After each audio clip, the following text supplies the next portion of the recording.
share screen.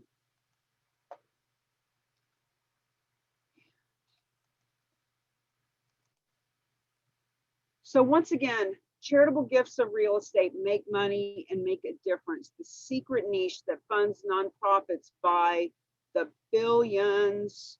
We couldn't be more thrilled to be the only group in America and frankly in the world that is teaching this niche and certifying real estate agents and others to participate. So we want to share with you, what does it mean to be certified? Because we changed this a little bit over the last few months. So just to be really, really clear, there are some folks here that are guests of other people who've taken the class before. So if you are, and by the way, Bruce, you're a co-host. I don't know if that means that you can admit people or not. I have been admitting people, but Okay. I've got to be able to see them to do it. So I'm hoping. If you open up, if you click on participants and you can see the participants along the right-hand side of your screen. Yeah. Then you'll be able to see when people pop in. Thank you for helping to monitor that. Yeah, sure. So initial requirements for getting certified. So if you're in the class, congratulations, you're getting educated, you're learning about what we're doing. If you're here as a guest and you didn't pay for the class, welcome, welcome, welcome. If you want to get certified, then you will need to pay the $200 fee. We do have a 25% off coupon in celebration of our Scottsdale event the past few days. So there is a coupon code for that. That coupon runs out at midnight tonight. So as you're taking this class and you realize, wow, I do want to get certified.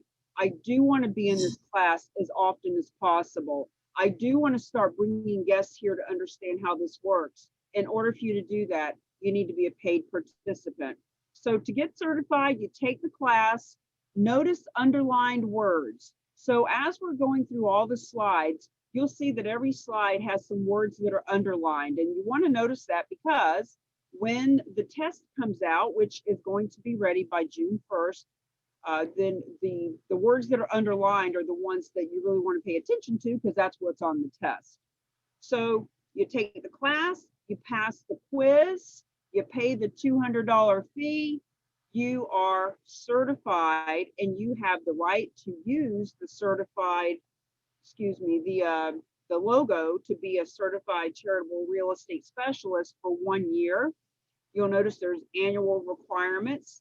At your 1 year anniversary, you'll need to take a class every year because there's always going to be updated information. So every year you'll take at least one class, you'll pass an updated quiz.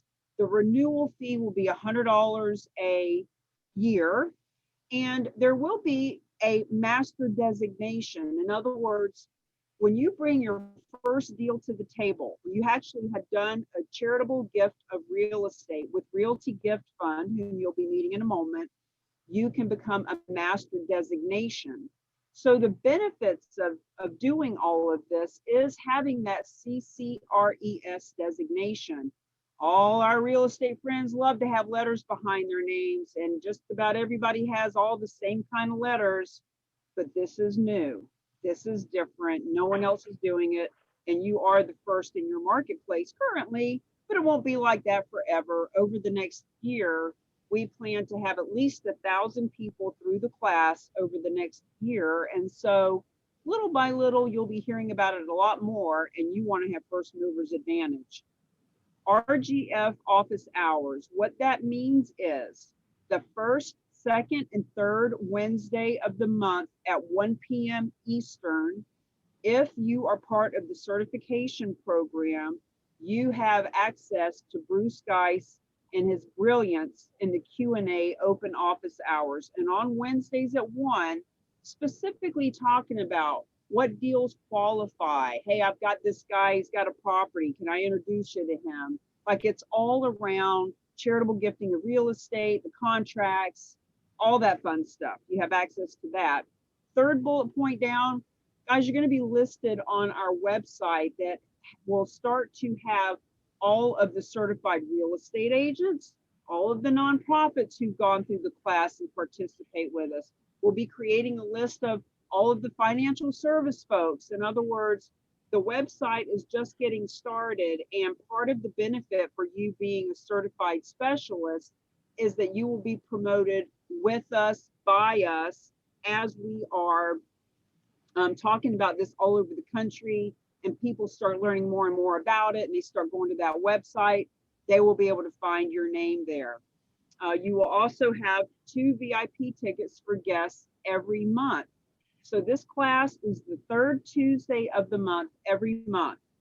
Keep it really simple. Put it right on your calendar. If you're part of the certification program, you can be here every month and bring 2 guests. So once again, a lot of people have been popping on. Thank you so much for being here. Super excited to see we have 20 participants right at the moment. If you are a guest and you have not paid your fee to be here, that's awesome. We love having you. If you want to continue to come forevermore, $200 gets you lifetime access to take the class as many times as you want. And the last benefit here is the bonus of $1,000 on your first deal with Realty Gift Fund. So we basically have made this completely risk-free for you. You can actually get your money back on your first deal and move forward powerfully. The bonus is $1,000 because the certification itself is $200, but we do have a mastery membership program where for $1,000 right now, if you do it before June, $1,000 will get you in the mastery membership for life. And very shortly, that's going to be a $350 a month membership, monthly membership. But right now, the $1,000 gets your certification class and lifetime to that membership. So we'll talk about that a little bit more later.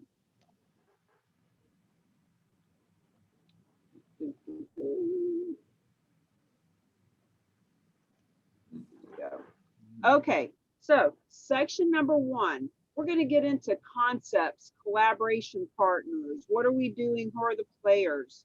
You keep hearing us talk about Realty Gift Fund and the Real Agents of Change and how the 2 entities have come together to create the certification program. So we'll help get clear on who all these names are and what we're all doing here. Section 2, we start getting into the benefits and the strategies. Guys, this is the biggest win-win-win for nonprofits, for donors, especially with what's going on with the capital gains tax increasing, et cetera. You know, with our real estate friends getting paid a full commission and having cause marketing campaigns to get out there and meet and mingle via media, et cetera. There's a lot of win-win-wins. We'll be going over those in section 2. Section 3, we start getting into the details and the documents and, you know, what are the disclosures and disclaimers? Basically, it's the same listing that you've ever had. When the donor brings the property to the table, the donor and Realty Gift Fund have a couple of documents, and we're going to let you have a little sneak peek at what that looks like. Section 4, we get a little bit into the weeds. We share with you all of the tax implications, the numbers, how to philanthropically capitalize on and help to bring a property at 1.2 million to a value of 1.6 million, which is really fascinating. So, you know, hold on to your seats for that section that gets a little bogged down in the weeds, but it's great for those who are analytical and want to know how the numbers work. Section 5, we talk about the 4 S's, and continue to listen. You'll hear what we mean by the 4 S's. It's exactly how you can talk to folks about this, bring it into conversation, and start mingling your way to millions of people and dollars. Now, section 6, who to talk to, what to say, how to say it. We're going to get into at the very end, talking about who is it that you want to talk to and what would you say to them. There's a lot of stories that we're going to share throughout the program. In between each section, we're sprinkling this. Did I hear somebody? Oh, No. Thought somebody said my name. So let's get on into it. Here are the key takeaways that you are going to want to look for in this training. Philanthropy is a major economic force. I was personally shocked to find out how many people are employed. I mean, 1 out of every 10 people that we know work for a nonprofit in one form or fashion. So they're a huge piece of our economy. Gifting of non-cash. Notice how we have some underlined words here. Non-cash assets is the most important growth sector in philanthropy. They say that the best way to not grow your nonprofit is to only take cash. So non-cash is where it's at. Real estate is the largest asset class in America. We'll be talking about that bad boy being 43% of our nation's wealth. The size of this opportunity exceeds $1 billion a year. Frankly, 8 billion a year is already being donated to nonprofits through real estate. And our personal goal here with the Real Agents of Change and Realty Gift Fund is $1 billion a year added to nonprofits because of the gifts of real estate. And every one of those gifts, 99% of them require a real estate agent to do it. So the charitable giving of real estate is a powerful tool for real estate brokers. You are a huge part of what we're doing. It helps your clients to optimize their portfolio outcomes, use charitable strategies to fulfill broad personal goals. We'll get into some detail. Receiving partial cash payments. That's right. The donor can pull cash out of the properties, which is really exciting for our financial service folks who want to have more assets under management. And the cash value of tax deductions. Now, as a real estate agent, here is what really excites me about this. This actually elevates you to the top 1% that strengthens those high net worth relationships, both the current ones you currently have and gets our foot in the door and breaks the ice and has us being referred to high net worth people because we are now advisors with a tool and knowledge that other real estate agents just don't have. It raises your profile socially, professionally, and your circles of influence, and earning the full commissions. You know, the full commission for the donation is one thing. The commissions that you make from all the friends and the resources and relationships outside of those is an extra added bonus. We'll get into that. So we truly are making money, making a difference. I hear that catchphrase going around, but with this, nonprofits cannot get a big check unless our real estate friends are making a full commission, and our real estate friends can't make a full commission unless our nonprofit friends are getting the proceeds. So it really is the ultimate make money, make a difference. So write your questions down or enter them in the chat box. Please do not feel any weirdness or hesitation for asking questions. Bruce and I will be monitoring as one is speaking, the other one will be monitoring the boxes. We want you to get engaged. We want you to ask questions. And we also want you to know that 90% of what you're already thinking or going to ask will be covered in each section. So before we really delve into all these sections, we really want you to consider, first and foremost, what is your why? What is your reason for being here? When we get into the mastery membership, I go over what we call the 7 P's from purpose to payoff. And the first P is your purpose. Why you even want to learn about charitable gifting of real estate? Is it about you? Like, are you wanting to up your sales prices? Are you wanting to be the go-to hero in the community for dozens or hundreds of nonprofits? Do you want to make more money? Do you want to be in that top 1% in your marketplace? Is it for your clients? You know, we ask these questions because this is what we hear from folks. Some people want to be that resource. I know the giving group talks about that. And as a matter of fact, all the people that I do one-on-one with, Tamisa Lyden, Ren Nix, all of them talk about how they want to be the go-to resource for their clients, for their marketplace. They want to be the one that when people say, hey, who's the best a mortgage? Who's the best title? Who's the one that knows about charitable gifting of real estate? Who can be the advisor to the high net worth people? In other words, they really want to be a more of a contribution to their clients. Is it for your charity?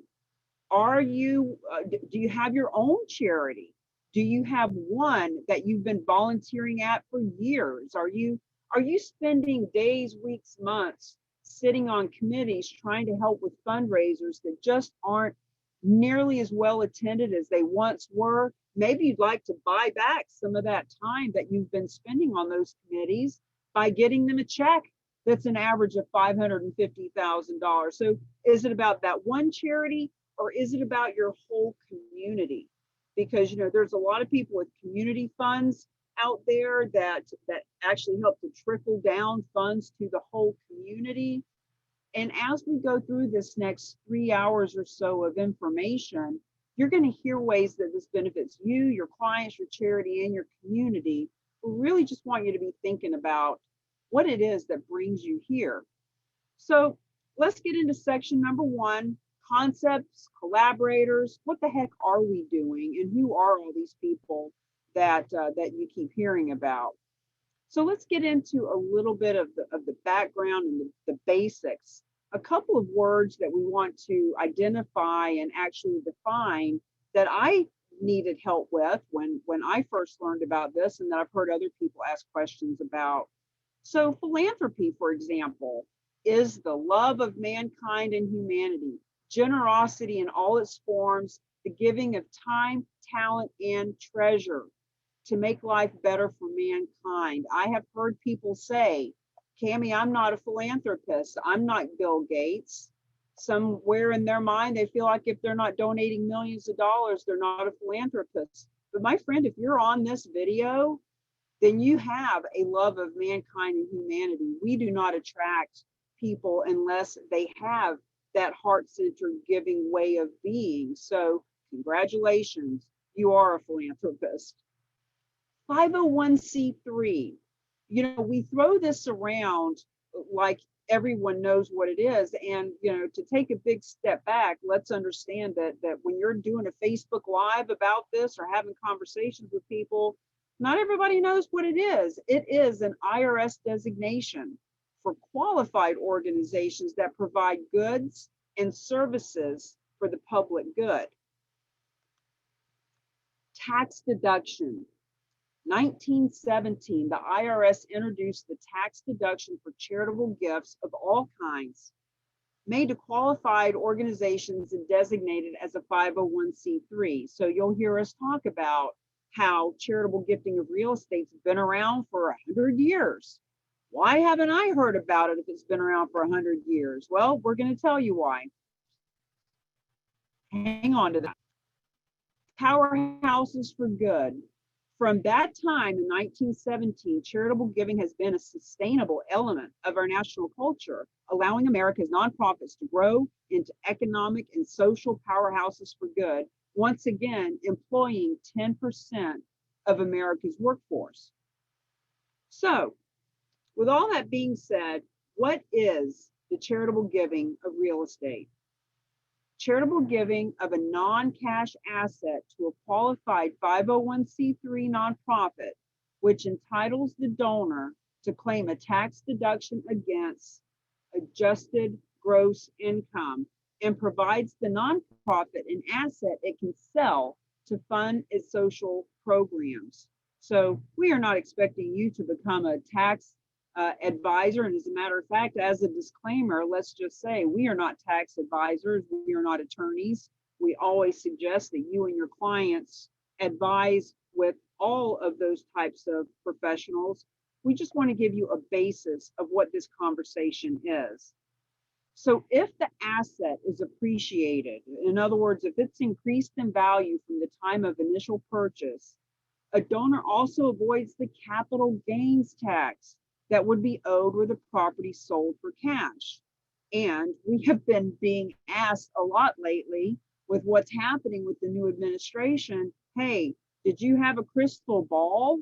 Did you start to promote this because you knew that that was coming? And we say, no, we didn't have a crystal ball. It's just one of the many added benefits as to why you're here right now and you want to learn about this before the next 1,000 agents come through this year. So it sounds simple enough. Sounds simple enough. You donate property, get a good tax benefit, nonprofit gets money to further their cause. However, the complexity and risk of real estate stops these gifts from happening, stops them dead in their tracks. And that is why 99% of us have never heard of charitable gifting of real estate or have never seen it actually in action, because nonprofits just simply can't do it. They won't. Well, they can, but they just won't. So the truth is that 90% of charitable giving is in the form of cash. Less than 2% of charitable giving comes from gifts of real estate, despite the fact that real estate is the largest asset class in America. Now, this dilemma is caused by the perplexity and the complexity and title and financial risk inherent in the real estate gift from the day it is first accepted as a gift. Even the most simple mortgage-free piece of real estate being donated can be very complex when you get into the nuances. So this problem has really been a problem now for over 100 years. But the reason you're here is because we have a solution. A specialized nonprofit that exclusively accepts gifts of real estate, that provides donors the complete array of tax benefits and does the heavy lifting, as Tamisa Lydon and I like to say. This specialized nonprofit absorbs the title and financial risk inherent in all real estate gifts. It works with the brokerage community to optimize net sale value, and it grants to all and any and all of the other 1.3 million nonprofits the bulk of the cash proceeds realized from the ultimate sale. Our specialized nonprofit gives 90 to 95% of proceeds. This is going to be important as we continue to move through. The solution, this specialized nonprofit, the way that this all plays out, this solution needs and benefits real estate brokers. Most charitable donations must be sold and always need a broker. So real estate is not being donated for the nonprofit to manage or move into. This is a big point. And I feel like it's like playing hot potato. Hot potato. Now that we have the property, hot potato, passing it off to the real estate agent at a full commission. The benefit for real estate professionals is why the Real Agents of Change was created. The goal is to make you proactive versus reactive. You'll hear us say that a lot in the trainings, the difference between reactive and proactive. Proactive means we are teaching and assisting and helping you to go out and find and attract and be a part of this movement, as opposed to reacting and waiting for something to come your way. So this is a little bit of history about myself. My name is Cammie Baker. I am an HGTV House Hunters veteran. I was in the top 5% of realtors from the first year that I had my license. Over the last few years, before I learned about charitable gifting of real estate in December of 2019, I had already for many years been partnering for-profit and nonprofit together. I've worked with groups from the Boys and Girls Club and Ronald McDonald House and Make-A-Wish, all the way down to the smallest local nonprofit and the biggest real estate companies, financial service companies, and Main Street USA businesses, bringing them together to do cause marketing, make money, making a difference. Up until charitable gifting of real estate, it was through traditional fundraisers. So I know the pain of fundraising and I know what real estate agents need and want. So I am the creator of the Charitable Real Estate Specialist Certification course, partnered with Realty Gift Fund. So what happened was, with all of that knowledge that I had with the real estate and the nonprofit networking, I've been to 5, 6, 7 networking events in a day, not in a week, but in a day. When I lived in New York City, I went to a lot of them. And with doing the purpose leverage marketing, cause marketing, if you look up the words cause marketing, you'll see that all of the biggest companies are doing cause marketing because 87% of your marketplace will choose you over your competition when they know that you're socially responsible. Real estate agents, financial advisors, dog walkers, attorneys, title companies, coffee shops, you name it. When you are known to be on purpose, you attract more business. So not only is it the right thing to do, but it's the smart thing to do in business. It is truly a win-win-win for everyone. And so, because of that, because of learning all of this about charitable gifting of real estate, why none of us had heard of it, how people are trying to donate real estate every day, and knowing that we needed a specialized nonprofit, I interviewed 6. And the clear winner, the only one that I wanted to partner with, the secret sauce that we have at our disposal as our collaborative partners, as our friends, as our team, is Realty Gift Fund. They are the specialized nonprofit. And on that note, I'm going to introduce you now to Bruce Geist, one of my dearest friends and business partner. Realty Gift Fund, take it away. Good morning, group. Good morning, Cammie. Thank you so much. I get energized when I see people showing up from all 4 corners of America. We've got someone from Houston, San Diego, Washington, Chicago, Orlando. I've not been able to quite figure out, but we are covering a lot of territory. Bruce, do you want to drive or do you want me to drive? I'd like you to drive, and I'll tell you when to click if you don't mind. Okay. So just a little interesting tidbit. I woke up 2 days ago. It was 80 degrees.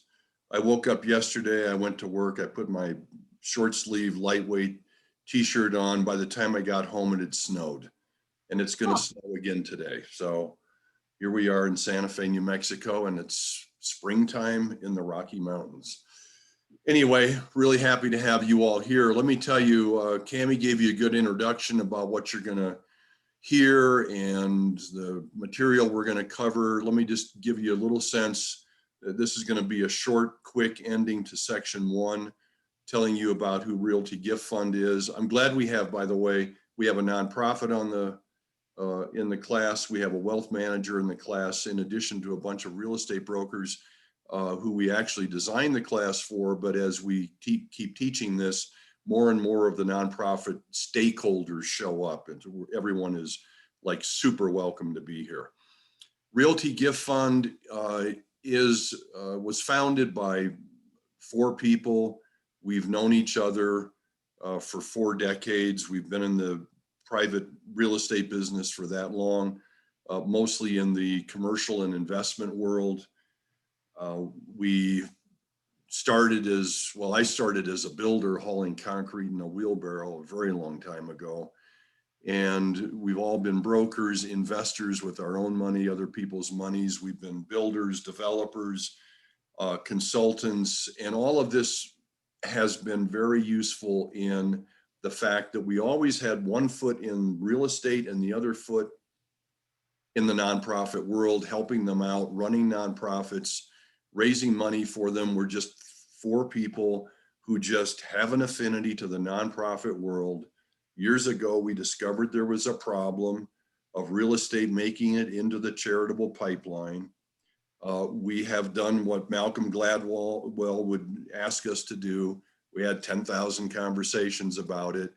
and we learned, kind of what the problem was, and we took action for the solution. Along the way, we've met Cammie, who has been a super partner.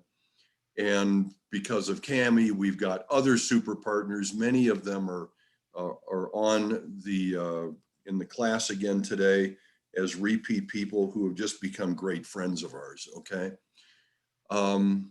but we've always operated on a national basis. So we've got this network of subject matter experts across the country, and we are dedicating some financial resources to the charitable giving of real estate. Cammie, give me a click here. Give me a click. There you go. So Jay Grab and I live in Santa Fe. Chase Magnuson lives in Houston. Peter is San Francisco. These are the four founders of Realty Gift Fund. Chase is now currently an advisor. So is Peter.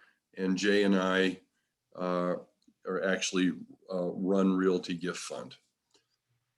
So what happened here, Cammie? There we go. Okay. Over the years, we've been at this for a little while, 3.5, 4 years, and we have made millions of dollars of contributions to the nonprofit world. I wanted you to see a list of not only who we've supported, but the categories that we've supported. There are 1.3 million public charities in America. We're completely agnostic as to who we support. We would like every one of them to become proactive about asking for gifts of real estate. Not every one of them will be able to, but those who can will. And there are actually a very small handful of some who already do it pretty well, which is why there is some real estate going into the nonprofit pipeline every year. Interestingly enough, in the upper left-hand corner, you'll see donor advised fund sponsors. National Charitable Endowment is in Connecticut. Fidelity Charitable is the largest public charity in America, took in $9 billion last year in charitable donations into their pool of donor advised funds. And along the way, I think they took maybe 9 or 10 gifts of real estate because they have a very, very narrow acceptance band around what they will take. And if they don't take it, they farm it out to the likes of a Realty Gift Fund. American Endowment Foundation, we've got a few deals in the pipeline working for them right now. But then you can see we have supported the conservation world, health, media, Colorado Public Radio. We're underway with WHYY right now in Philadelphia. Youth development, very popular. I'm all in with youth development. And all in with the food banks and the education, anything that has to do with kids, feeding them, educating them, making them feel safe, we're definitely in, okay? Give me a click, Kim. So look, here's the birth story of Realty Gift Fund. This is a statistical disconnect that we discovered years ago. I mean, actually almost 20 years ago, and things have not changed in 20 years, except for the efforts that we and a few others are making towards that. Here is a pie chart of America's wealth. The green large slice is real estate. The skinny or smaller orange slice is cash. And everything else is in gold, okay? We have divided it into 3 categories for a specific reason. That is America's wealth. Give me a click. Now, here is total charitable giving. Completely different pie chart. And you can see that the massive orange slice, 90% of all charitable giving is in the form of cash, coming from the small slice of America's wealth. Probably not terribly surprising, okay? The very narrow green slice, which is gifts that have derived from gifts of real estate, is 2%. We saw the comparison between 43% of America's wealth and 2% of total giving comes from real estate, and we said, is this a problem? Is this a problem that can be fixed if it is a problem? Okay, give me a click, Cami.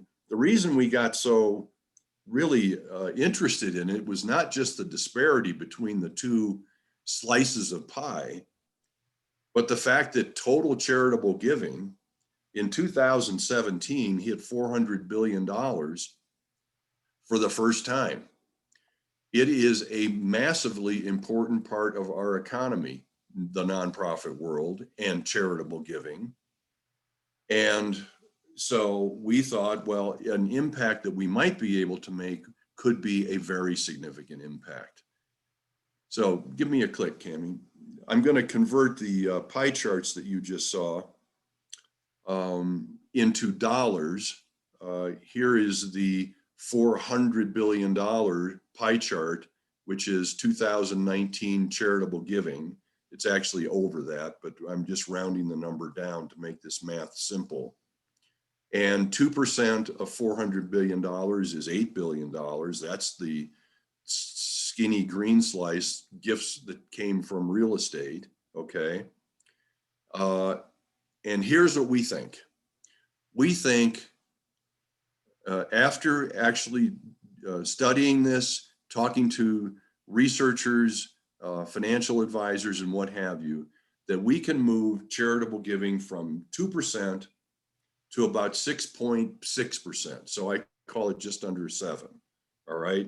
We think this is the addressable market for gifts of real estate, turning it from $8 billion a year into $28 billion a year. And that is going to, for the most part, be all new money to the nonprofit world. We'll talk about why later. But it does mean $20 billion a year to the nonprofit world. Well, if the addressable market is $28 billion a year for real estate, and it takes a broker to sell almost everything that gets contributed, the commissions are, $1.5 billion thereabouts a year. And Cami and I thought this is a really interesting subject for the real estate community. It's actually also a really interesting subject for the financial services company world. And so we'll talk a little bit about that later. But the average deal that Realty Gift Fund has done has resulted in a sale of $540,000, which means the average commission, 6% of that, is $32,000 plus dollars. We think this is a meaningful thing for the real estate community because every donation that is made of a real estate asset is intended in our world to be converted to cash and must be sold. And therefore, every donation needs a broker. We work across the country. We're headquartered in Santa Fe, New Mexico. If we get something in Wichita, Kansas, first thing I need is a broker in Wichita, Kansas. I need a title company and a broker in Wichita, Kansas. So every sale needs a broker. So anyway, this is just sort of to paint a big picture, give you a sense of what the opportunity is going to look like, why you're here. This is a really interesting class. We are going to get in the weeds. I don't want you to worry about that. What we're trying to do is make you comfortable with the topic and fluid with some of the language so that when you go to a restaurant tonight with your mask off, hopefully, or you get into an elevator and someone says, "How was your day?" You can say, "Let me tell you about an interesting few hours that I just spent and what I learned about." And you might be able to reduce all of this down to 1 or 2 sentences. And that's what Cami and I actually work together on all the time. So Cami. Well, one of our favorite taglines is do what you do best and refer the rest. And what we want you all to take away from this is when you stay in your wheelhouse, we stay in ours. When there are questions that come up, bring them to us. By the way, we have Q&As on Thursdays. At 1 p.m. is for nonprofits. At 2 p.m. is for donors conversation. And at 3 p.m. is the conversation around charitable gifting of real estate for real estate agents. In other words, there are Q&As that you can bring people to or come to yourself. So what kind of questions do you guys have right now? Cammie, there is a question here in the chat room. And I don't want to totally mispronounce this name. Reverend Dr. Maz, is that right? Why don't you unclick yourself? You asked a great question about the food. You said it correctly. Thank you. Oh, okay, good. So the question is there a link to those sources to get food to those in need who aren't aware of the resources? It's not something, actually, that's why we're sort of building this army of people who have this affinity to help us in this mission of taking real estate and pushing it into the nonprofit world. Because it's not just the money we're talking about, it's the human activity. It's just the people. It's the army itself. And, you know, we've got a few people on this in this call that you all should know about who have been really working hard on this for a while. And it's not just money, it's trying to make connections. And so the answer to the question, is there a link to those sources to get food to those in need? I think in the nonprofit world, there are local links to local sources to get food to local people who need it. Our role here is simply to support these nonprofit groups to do better what they do. And I'm sure that this does not answer your question. It's okay. I know there's 211 and you can call 211 almost anywhere, but the local resources are running real low. So I was kind of wondering if we could acquire land to grow local resources for fresh food and vegetables or organic botanicals or whatever we need on mass levels. And then that way it could become like a world resource for food for those that need it or something like that. I don't know. I'm working on a lot of projects myself. So I was just trying to see, you said something about you knew how to resource or you work with people who resource food and things for people who are in need. And that's why I didn't know if there was a specific link you had that, you know, you make note of all those different organizations, or is that something I need to start working on my little hub to send people to that need help to link it all, you know, like the big picture. If you need Right. food, or if you need land, go there, blah, So, blah, blah.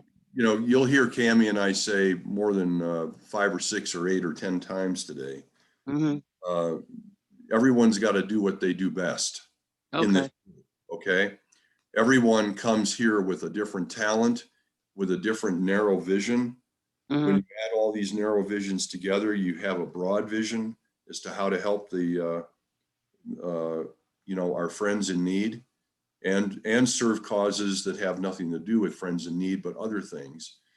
But it is the task of everyone to take seriously what their role is going to be. And I think you just picked out your role. And our role is going to be to help fund you. Okay. Thank you. I appreciate your answer. All right, good. Keep in mind that you know what we're here for is when people donate real estate, we are not looking for real estate to be donated that is going to be moved into, managed, facilitated, food grown, warehouses. This is about real estate that gets donated to be liquidated to provide the cash to the nonprofits that they need. And if they want to take that cash and go buy land to grow food or use that cash to buy an office or a house for unwed mothers or what have you, this isn't about trying to find real estate to be donated to use for specific purposes. That would be kind of a needle in the haystack. This is more about getting cash to the nonprofits, and then you do with it whatever you need to do. I'm glad you made that clarification, Cammie. We we can help nonprofits understand the process of acquiring property for their own use. The work that Cammie and I are doing, and that my friends who founded Realty Gift Fund are doing, is to raise cash for the nonprofit world through donations of real estate, which has been the hardest thing for the nonprofit world to figure out how to do. Okay. What percentage of churches are involved in the charitable giving? A lot. It's a big percentage. We haven't done a gift to a church yet, to be honest with you. You'll learn later how this process works, how we get donors, who we make gifts to, who we make grants to. And we are working with some faith-based groups and some churches, but we've just not gotten there yet. Okay, there's a big spectrum of nonprofits that we haven't been able to write a grant to yet. Could I kind of add to that question? I've actually worked with churches who received property and they really didn't know what to do with it. Yes, Nathaniel, I'm so happy you just said that very simple statement right there, okay? I think the largest owner of property in America might be the Catholic Church. And it's because of the great number of bequests they have taken over the years. And you are right, sometimes they don't even know what they've got. And sometimes they're sorry that they have it. But anyway, I interrupted you. Keep going, Nathaniel. No, I just wanted to know, in a case like that, how would we work a situation quite like that? Yeah, we can help. We can help. Okay. We've jumped in the middle of a few Catholic Charities organizations and a few archdiocese organizations to help them sort through what they do have. And some of this work, Nathaniel and the rest, was done when we were in our private sector careers. You know, we got called by the Archdiocese of Albuquerque, massive owner of real estate in New Mexico, all across the state, had no idea what they had and had no idea what they should be doing with it. And so we helped them develop a liquidation strategy. We have helped Catholic Charities sometimes make the decision to just abandon property. You know, a half acre in the middle of absolute nowhere doesn't do anybody any good. You can't sell it for $500. That's exactly right. Right? So we do help nonprofits evaluate bequests. And if we think they should not take them, we tell them that. And if we think they should take them, we will work with them on having an assignment of the bequest to Realty Gift Fund so that we can do all the work and just send them the check when we're done. Thank you. Okay, let's give one of the case studies. We haven't done that yet, have we, Bruce? Oh, we have not. No, we have not. Okay, so Tamisa, forgive me. Lori, forgive me. You've heard this story before. But I've got to start with something easy and something that's actually kind of inspiring, which is the woman who lived in Maryland.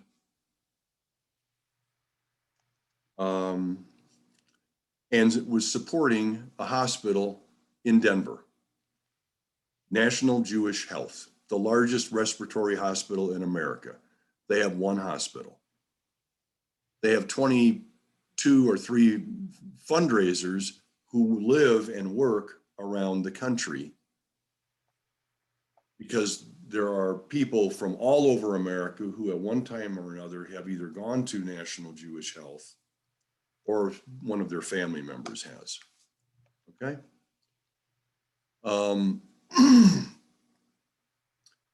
This woman in Maryland had been making a gift to National Jewish Health for 32 years. Super loyal donor. 32 years, she wrote them a check. $25. That was her capacity.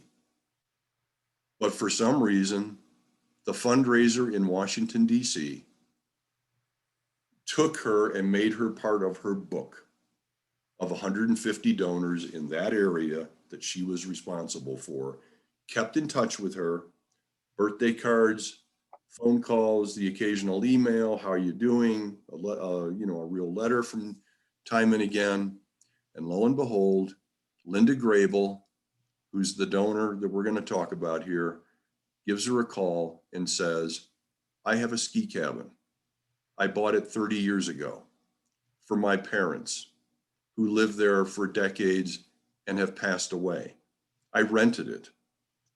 Just recently, the tenant moved out, and it's time for me to not own this property any longer, but it's 4 hours away. It needs work to get it ready for the market.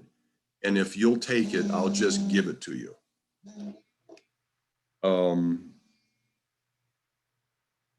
Pardon me, I had to answer that phone call. And so National Jewish Health, the fundraiser from National Jewish called me. She had heard about us. She knew that we were helping National Jewish. And she said, will you help us and get on a call with this woman? Her response to this woman, when this woman offered her ski cabin, was simple. And you should remember this, okay? This is one to remember. Thank you for your very generous offer. Let me get my real estate people on the phone. That was what she said. That's all she said about real estate. I'm sure that many other things were discussed in that phone call. Sorry about your parents. What caused the person to move out, the tenant to move out? How have you been? How are your children, et cetera, et cetera. But as to the real estate offer, the only thing she said was, thank you for your super generous offer. Let me get my real estate people on the phone. This fundraiser doesn't really know much about real estate, didn't know what else to say. She said the perfect thing. We got on the phone the next day. We worked it out. I called into Lake Harmony, Pennsylvania, which in fact is it's in the Poconos. Got a team put together on the ground. It did need work. It appraised for $70,000, smallest deal we've ever done. Needed $13,000 worth of work, we found out, after investigating it. So it was only going to net us $57,000. But we did put a team together, painters, contractors, roofers, what have you, ready to start on Monday. On Thursday, the broker that I had hired called me and said, stop, I've got a buyer who wants to buy it right now, as is, $70,000 with a credit of $13,000 to them at closing so that they can do the work themselves, their own way. It went start to finish in, 65 days, something like that. And National Jewish Health got a check for $42,000 from a woman who had given them $25 a year for 32 straight years. So that's the story. It's a great story. I love that story. I love Linda Grable. She was very, very considerate, gracious woman. And National Jewish Health is a great organization to support. Bruce, you'll be happy to know we came up with a fun tagline when we were in Scottsdale. No risk, no fear. Your real estate team is here.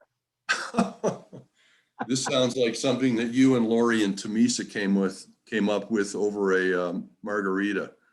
That's exactly what happened. Okay. That sounds great. I'm glad those two are here. So let me address one question that is in here, and then we'll take a bit of a break. Risa is asking, let me read it exactly. Can you hear me? Who are you asking for? Hello, can you hear me now? We can hear you now. Yeah. What happened?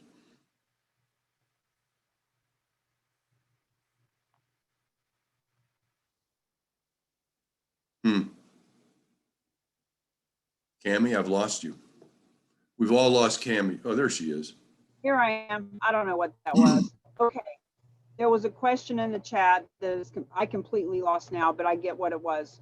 Risa was asking, she's a real estate agent. She was talking about if she educates a nonprofit and a nonprofit has a property that they want to donate, how do we keep up with who referred who, et cetera? So I just wanted to address that. We don't have a really sophisticated system yet, Risa, but what we do is we know where all the leads come from. When you talk to that nonprofit, first of all, you're a real estate agent. So if you talk to them and they actually have a property in your marketplace, you're going to know about it because you're our listing agent, right? You brought them to the table. And if it's a property in another part of the country that you don't do business in, there's going to be a referral to another realtor that you will get a referral fee from. So suffice it to say that we keep up with who brings us what deals so that everybody is compensated for what they're doing. And if it's a deal in your marketplace, you're getting the full commission to list it. If it's a deal in another part of the world, you get a referral fee. And we do have partners, collaboration partners who aren't real estate agents, but they know nonprofits. They bring nonprofits to the table. They bring donors to the table. And you know, we'll never let an introduction go without you being compensated if that's what needs to happen. Realty Gift Fund is very generous in making sure that everyone feels complete and whole when an introduction is made. Yeah, Risa, we do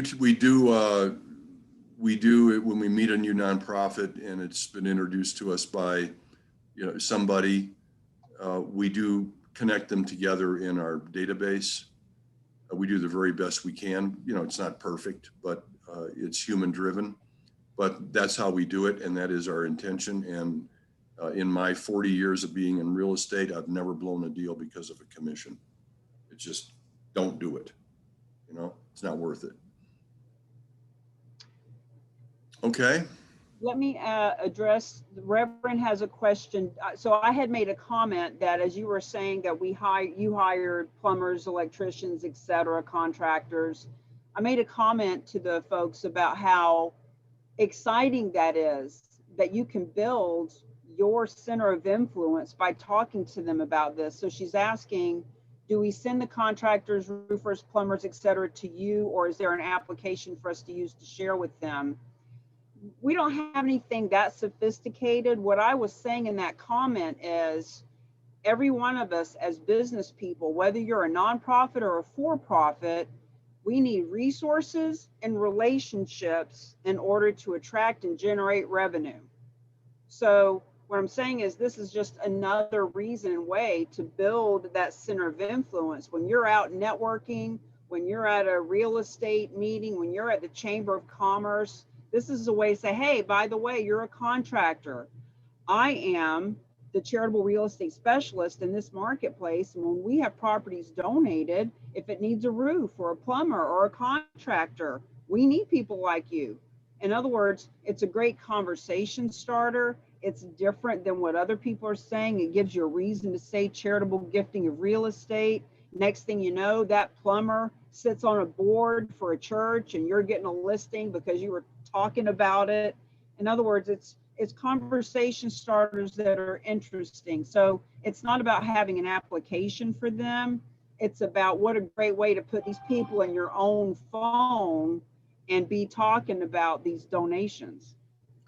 Most realtors already have, because of the work they've done over the years, have a list on the side of these special trades people that they need from time to time.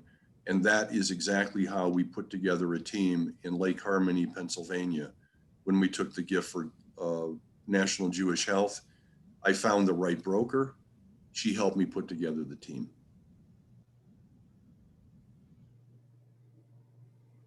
And for all of you who have those people in your phone, Keep it's a them. great reason to reach out to them, because we're talking about how do you start these conversations? How do you let your world know, your marketplace know that you are the charitable real estate specialist? Well, you got a list of 20, 30, 40 contractors, roofers, etc. You can call them up, let them know. Hey, just want to let you know, this is a specialty that I have. No other real estate agent has it. When we need help, we just want you to know we're going to need plumbers, electricians. It's just a reason to start the conversation with people. And even if you have 20 of them in your phone, it's a great way to add 20 more, because it's all about building the resources and relationships. Okay, it's 12:04. Let's take a 5-minute break. Let's come back at 10 minutes after 12, and we'll get into the next module and the next case study. See you guys in 5 minutes. Good deal.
Hey, Bruce, as we get started again, just let me know if you want me to drive in this next segment or if you've got your screen pulled up. So as we're waiting for everyone to come back, it is 12:08. We got a couple of minutes. You know, that whole part there about the plumbers and the contractors and things, we want you to really get that what we're doing is educating and informing. We aren't selling anybody anything really with this. It's really about educating and informing. And so, You know, you got that phone full of really wonderful people who do painting and contracting and roofing and carpet installation and landscaping. You know, you could very easily give Bob a call and let him know, by the way, when we get charitable gifts of real estate that need to be remodeled, I'll be giving you a call. Speaking of that, who do you know that's a nonprofit? Who do you know that's a property flipper that's generous and has multiple properties? Who do you know that I could talk to that sits on a board? In other words, it's just creating a conversation. It's not trying to get people to do anything. So it's just another reason to talk to them.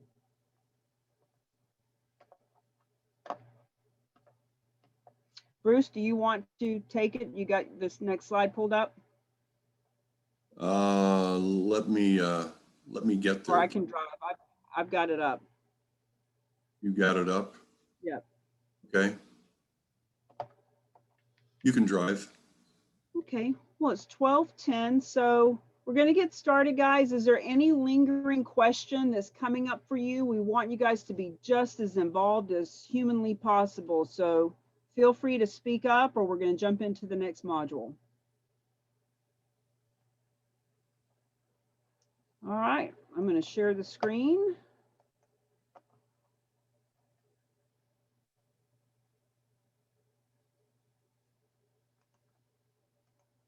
This first part's kind of your deal anyway, Cammie. All right. So section 2. Benefits and strategies, my favorite thing, strategy, how it works, why it is a win-win-win. Actually, the key stakeholders are what we're going to give Bruce to go through, and then I'll get into it in a little bit further in the presentation. Go ahead, Bruce. Okay, so look, the key stakeholders in any charitable gift can be broken down, and we try to make this simple for everybody, so we always break it down into its simple formula. You need a donor, you need a nonprofit. But there's this advisory community that is super important to the nonprofit world, and it's made up of tax professionals, financial professionals, financial advisors, wealth managers. We've got a wealth manager on the horn with us today. Insurance brokers, we've had them on the horn with us, and real estate brokers. We've already told you that every donation needs a real estate broker. This advisory community is super, super important to the nonprofit world, and it always has been. Give me a click, Cam. When we have talked to the donor and the advisory community, we have never had any resistance around the message that we've got and the solution that we have got. Donors are all in on making gifts of non-cash assets, particularly real estate. Let's just pause here for a second. It's because they escape all of their capital gain taxes with a gift. So if you've been on the 1031 train, or if you've owned a property for a long time and you've got a very low tax basis, which means if you sell the property, you've got a bunch of capital gains that you owe the government, you escape all of those. Donors love that. They also get a charitable deduction for the current appraised value of the property, not what it could be sold for, what the appraisal is, okay? And they get to relieve their portfolio of an asset that they actually don't want. You're going to learn that there are a lot of people who are wanting to give away their real estate. Advisors are in the same boat. When they understand all of this, they are all in. But in the 10,000 calls that we have had with this nonprofit community, we have learned that the blockage here is the nonprofit world. They say no largely to gifts of real estate. It's too complex, too much risk, there's too much liability. They don't have the funds to process a gift. If they've got to take title to the property, now they own it and they're responsible for the maintenance and the utilities and the management and the property taxes, et cetera. They don't have the funds to do this, okay? When it comes to repairs, they don't have the funds to do this. Even those nonprofits who have a few people on their staff who are experienced with real estate, it's not what they get paid for. They, on a Friday afternoon, instead of calling a title company and a real estate broker and the painter and the electrician, they should be sending out birthday cards and making phone calls and having strategy meetings with their fundraising group. It's called mission drift. That's a phrase that was given to us by the head of a large nonprofit in Nevada. And he said, I can do it, but it's not what I get paid for. And mostly nonprofits all have the same story. Give me a click, Cami. This is it. We took a gift of real estate once and we will never do it again, because they took something that they shouldn't have taken, or there was something that just caused them more problems than the board was willing to tolerate. There are some nonprofits who do accept real estate, but only on a very limited basis. I mentioned to you the largest public charity in America is Fidelity Charitable, $9 billion in gifts last year, maybe 10 gifts of real estate. They have a very narrow acceptance band for gifts of real estate. And sometimes when these nonprofits, I've been working with a group in Illinois, it's taken them over a year to decide whether or not they're going to work with the donor on a gift of real estate, and the donor is exhausted from the process. Mostly nonprofits will never take a gift if it involves cash, and you're going to learn that cash is a big element to any charitable gift. And so the nonprofit world is mostly just saying no. And give me a click, Cami. This blocks the market. This is why real estate only constitutes about 2% of the charitable pipeline in a year. It's the nonprofit world. Okay? That actually does make sense. It's not what they're good at. So the solution that we came up with was to create our own nonprofit, a specialized nonprofit. We promote the charitable giving of real estate. We accept gifts of real estate of any kind, anywhere. We are willing to use our money to fix or remediate these assets in order to convert them to cash. And we use the money that's left over to make grants to other nonprofit organizations for their current gifts and their planned gifts. So education is a large part of what we do, but processing these gifts is the primary thing that we do. And the specialized nonprofit, give me a click, Cam, is what we've stuck in the middle between the donors and the nonprofits. Between the donors and the advisors and the nonprofit world, we have stuck Realty Gift Fund right in the middle, saying we will accept these charitable gifts of real estate basically on your behalf. We are the collaborating nonprofit. We will process this, we will take the risk, we will do the work, and we will give you the money. Give me a click. Now, at the very same time that we launched Realty Gift Fund, there was this awakening that was being launched in the nonprofit world by certain people who were actually doing the research on the benefits to the nonprofit world of non-cash giving, opposed to purely cash giving. And Russell James, write this name down, okay?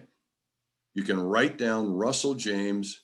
He is a graduate professor of philanthropy at Texas Tech University.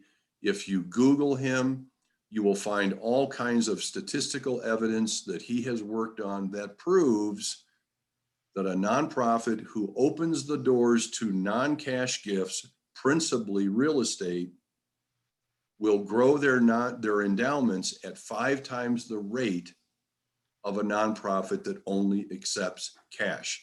He examined 1.1 million public charity tax returns in order to come up to that conclusion.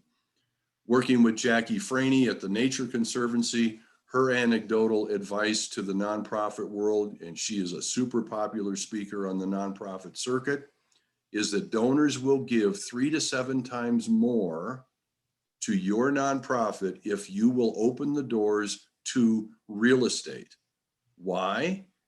Because donors, particularly high net worth donors, but even those that are like Linda Grable, okay, who gave $25 a year for 32 years, they are more asset rich and they are definitely cash conservative. They would rather keep their cash and their liquid assets for their own personal lifestyle and their heirs, et cetera, and they would like to use their unproductive, non-cash assets to make their charitable gifts. The other thing that we have learned working with nonprofits is that in order to tap into the real estate giving market, you don't have to add one donor to your list, okay? We work with nonprofits all the time. How many donors do you have? How much of your fundraising comes from private donations? How many donors are on your list? The last time I had this conversation a couple of days ago with 2 nonprofits who joined me in office hours, they each had 200 donors on their list. I guarantee you that there are 10 people on that list who already own real estate that they would give away if you just simply ask them. So through the work of Russell James, people like Jackie Franey, and other people who speak at nonprofit conferences, there has become a shift in acceptance policies at the board level of the nonprofit world. Give me a click, not to accept gifts of real estate, but to safely ask for gifts of real estate. Then collaborate with Realty Gift Fund, a specialized nonprofit, to actually make these gifts happen. Okay? That is the awakening that's going on in America. And Cammie and I say this over and over again. The collaboration is do what you do best. Nobody works better with donors around a nonprofit's cause than the nonprofit. Their fundraising team, whether it's one person, the executive director or the president of the organization, or if they have a team of fundraisers, they know how to connect donors to the cause. And let's get real clear on something right away, okay? Realty Gift Fund is a solution for the nonprofit world, okay? But we are not responsible for the intense devotion that donors have for their nonprofits. It's all about the causes that these donors support. They want to use real estate to make their charitable donations, and we are the tool to allow that. But it starts with the nonprofit making connections with their donors around the causes that their donors support. And we want them to start sharing the benefits of non-cash gifts with their donors to get them interested in releasing some of their non-cash assets into the charitable pipeline. And we want them to collaborate with Realty Gift Fund. And mostly we want them to start asking for gifts of real estate. Now, we have a role, we have an obligation, being who we are, to intervene on behalf of this group of stakeholders and provide our resources and tackle the complexity of the entire gift cycle of a gift of real estate. And we have an obligation to grant the greatest portion of the proceeds that we end up with to the nonprofit that is, you know, in the equation, in the discussion that we are having with a particular donor. Sometimes that donor is interested in supporting more than one nonprofit. We don't care. We've done grants to 5 nonprofits out of a single gift of real estate.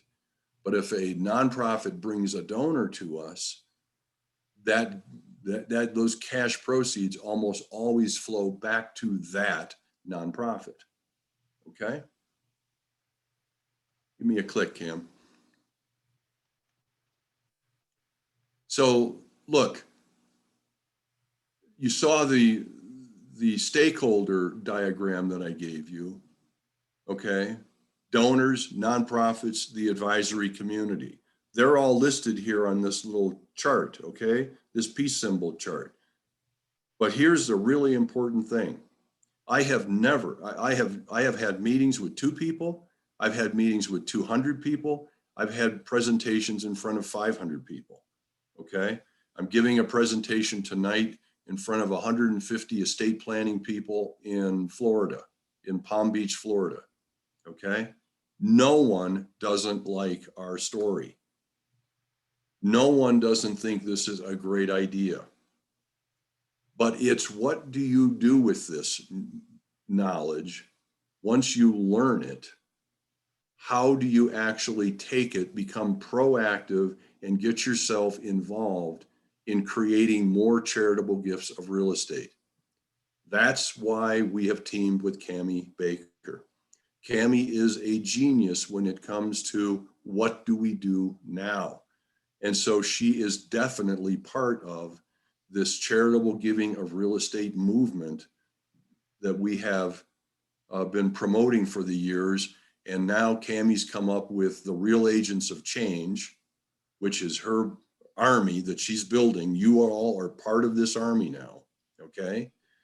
And between Realty Gift Fund and the Real Agents of Change, we are not only educating people as to the benefits of gifts of real estate, but we're educating them on how to make them happen. Okay? Now, this is the part where we start talking about the benefits to the 3 legs of the stool. Benefits to donors, benefits to nonprofits, and benefits to the advisory community. Let's talk about the benefits to the donors. And I'll tell you this, it was surprising when it revealed itself to me, because we've done gifts of shopping centers and office buildings and homes and raw land and what have you, and there is a connecting thread to all of them. It is the convenience that we bring to the table, okay? Donors will often say to us, if you will accept this gift of real estate, I'll just give you the whole darn thing. You just make it happen. And we say to them, let's all of us work on getting started. And once we get started, you can go to Paris, Mr. Donor, or Mrs. Donor. And by the time you come back, we'll have this whole thing figured out. We'll have taken the gift, we'll have it sold, and we will wire the money to the nonprofits that you have identified, okay? The convenience, big element here. It's safe and it's easy and it's convenient. As I said before, when you make a gift of an appreciated asset that has taxes burdening that asset if it were to be sold in the conventional market, you avoid all of the capital gains taxes on the gift portion. You also get a charitable deduction based on the property's current appraised value.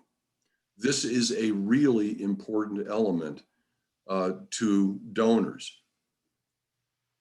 They also get to preserve their liquid assets and protect their lifestyle because they're using their non-cash assets to fulfill their charitable goals, okay? And they are simplifying their portfolio for transfers down to the next generation by using assets that their kids know nothing about. I deal with a lot of real estate professionals who have built portfolios, and the last thing, and they've got 3 kids, and one's a doctor, and one's a teacher, and one's a first responder, and they know nothing about real estate.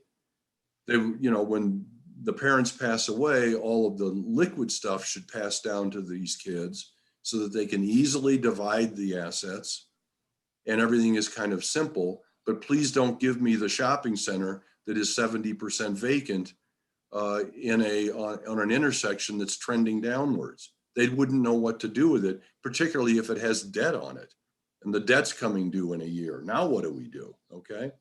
Simplify asset transfers to the next generation. Eliminate a complex asset from the estate. A lot of donors and financial advisors get that. Okay. And then, of course, experience the convenience. Please take this off my hands. The last thing that we have on the list here that we've alluded to earlier is that every donor can receive, at their request, a partial cash payment on an asset that they are donating to Realty Gift Fund. An example is real estate often has debt on it. Okay, for that deed to transfer from the donor to Realty Gift Fund, the lender requires that the debt be paid off. We come up with that cash.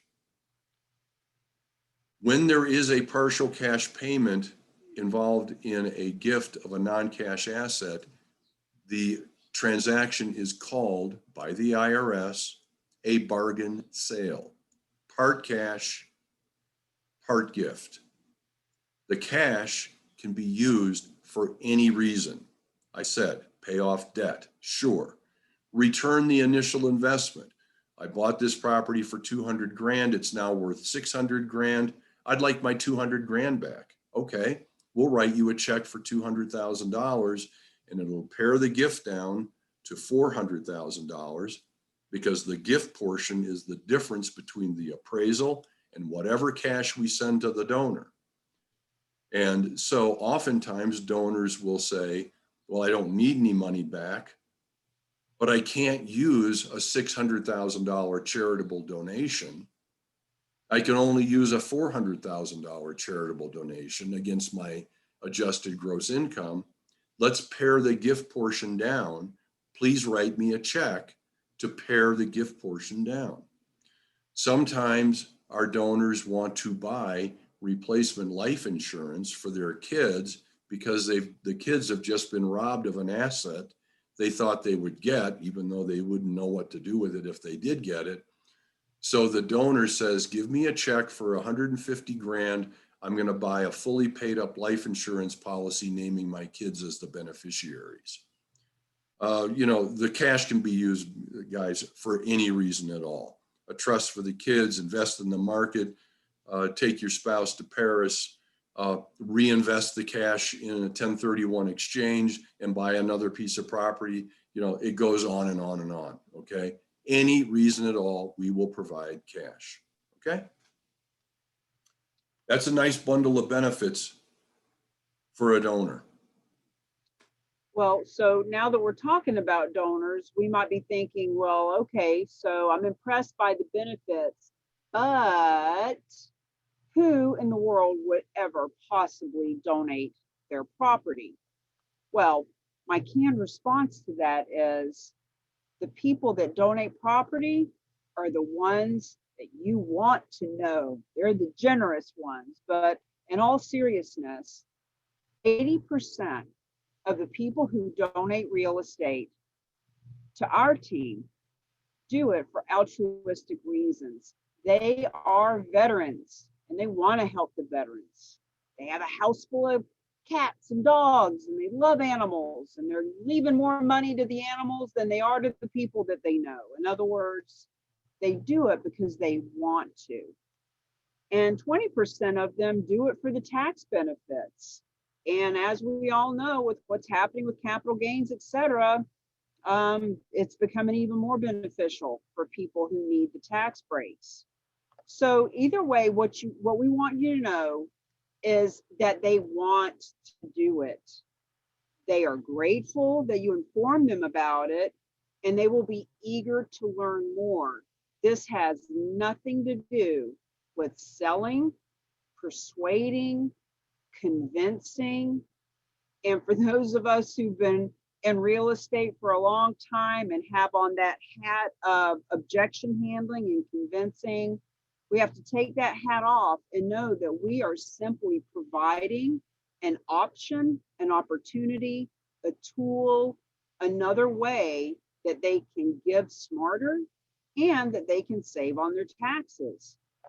So then the next question is, okay, great. So great benefits. All right, so they're nice people and they are smart, savvy business people. But where do I possibly find them? We had a question in the comments earlier about, hey, I'm a nonprofit. What do I do? Well, we want you to know that you already know them. That's one of the reasons that we share that really simple example of the $25 a year lady, because the fact is we all know someone like that, and we're going to teach you how to identify and access them, whether they are in your social media, in your email list, in your Rolodex, on your phone. We'll teach you how to do that. Not from the perspective of trying to make somebody do something, but from the perspective of educating and informing. So that's the donors. Now let's talk about that other piece of the triangle of trust, as I like to call it, which is the advisors. So if you're here, most of the people on at this point are realtors and financial advisors when it comes to the advisor perspective. Tax professionals, estate planners, CPAs, anyone that would actually be advising other people who own real estate would be considered an advisor. Now, the most important part about this, we're going to talk to you about different ways of making money and leveraging and strategy. But we want you to know that the most important reason is because you're making money while you're making a difference. You're able to help people. And we find that the people that we attract are those seasoned professionals who can write a contract in their sleep, and they are already donating to nonprofit. They're already sitting on boards. They're already volunteering at the local soup kitchen. They're already good people. They're just ready now to step into their superpower of being super good people. So real estate brokers, certification as a charitable real estate specialist. This is a big advantage. I've got a couple of different interviews with people like Dr. Russell James who talk about how much, what it does for your credibility to step into advisory position. It elevates the brokerage management practice into that advisory status. You know, no one in the country right now has a charitable real estate division in the real estate office, or nonprofits, very few, but that won't be the case for long. Switch focus to a seller who's not emotionally attached to the property. What does that mean? Well, as you have heard us discuss, the donor is technically donating the property to Realty Gift Fund, our specialized nonprofit. Once Realty Gift Fund has taken on the risk and liability, they also are the ones that are hiring you. So they don't have the 4 kids putting their opinions in about what to do with the property.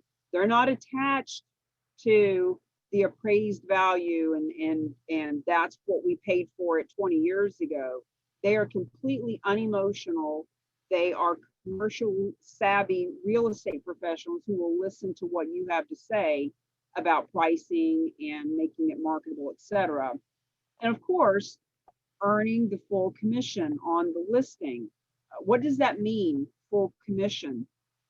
Well, you know, it depends on where you are in the world and what your level is. If it's residential, it might be that 5 or 6%. If it's commercial, it may be 3 or 4% if it's a $10 million strip mall. If it's land, it could be 10%. In other words, full commission simply means you are not helping us give property away for free. You are being compensated. You're being compensated at the highest level, and we respect your knowledge and your ability, and we want you to get paid what you're worth. So financial advisors, wealth managers, move hard assets into fee-based investment funds, donor advised funds. You know, I've really been wrapping my head around the whole financial advisor conversation, assets under management. When a financial advisor has a client who would normally be writing a check per se from their cash. Maybe they were going to donate 100,000 in cash, for example. Well, now that's coming out of the assets under management. Now the advisor is making less money because they're not making the fees on that $100,000. But if you switch gears and the client is now donating from their real estate bucket and able to pull cash out of that donation and actually put more cash back into their assets under management, we can start to see how there's several ways, not the least of which is this is a unique tool. It's a unique selling proposition for a wealth manager. Other wealth managers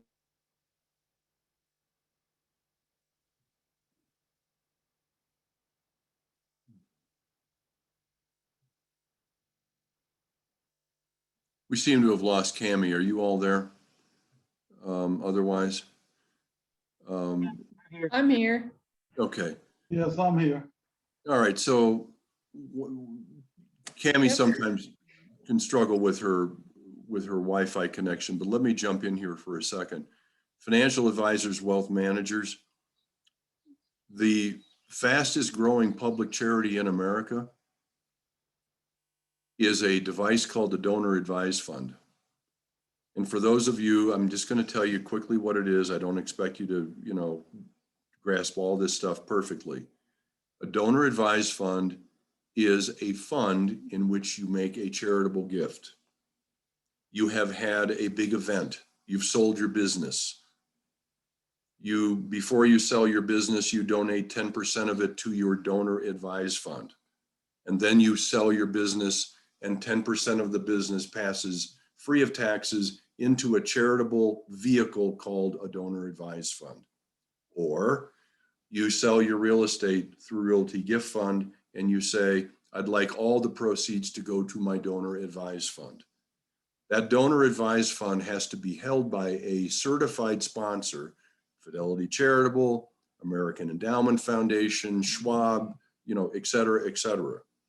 It doesn't, almost every community foundation in America houses donor advised funds for the donors in their community.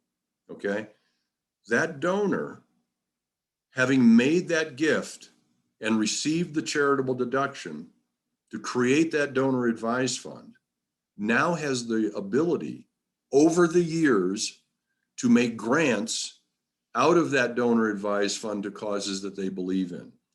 They are still involved after they've made the donation to the donor advised fund, sponsored by somebody who's growing the investment.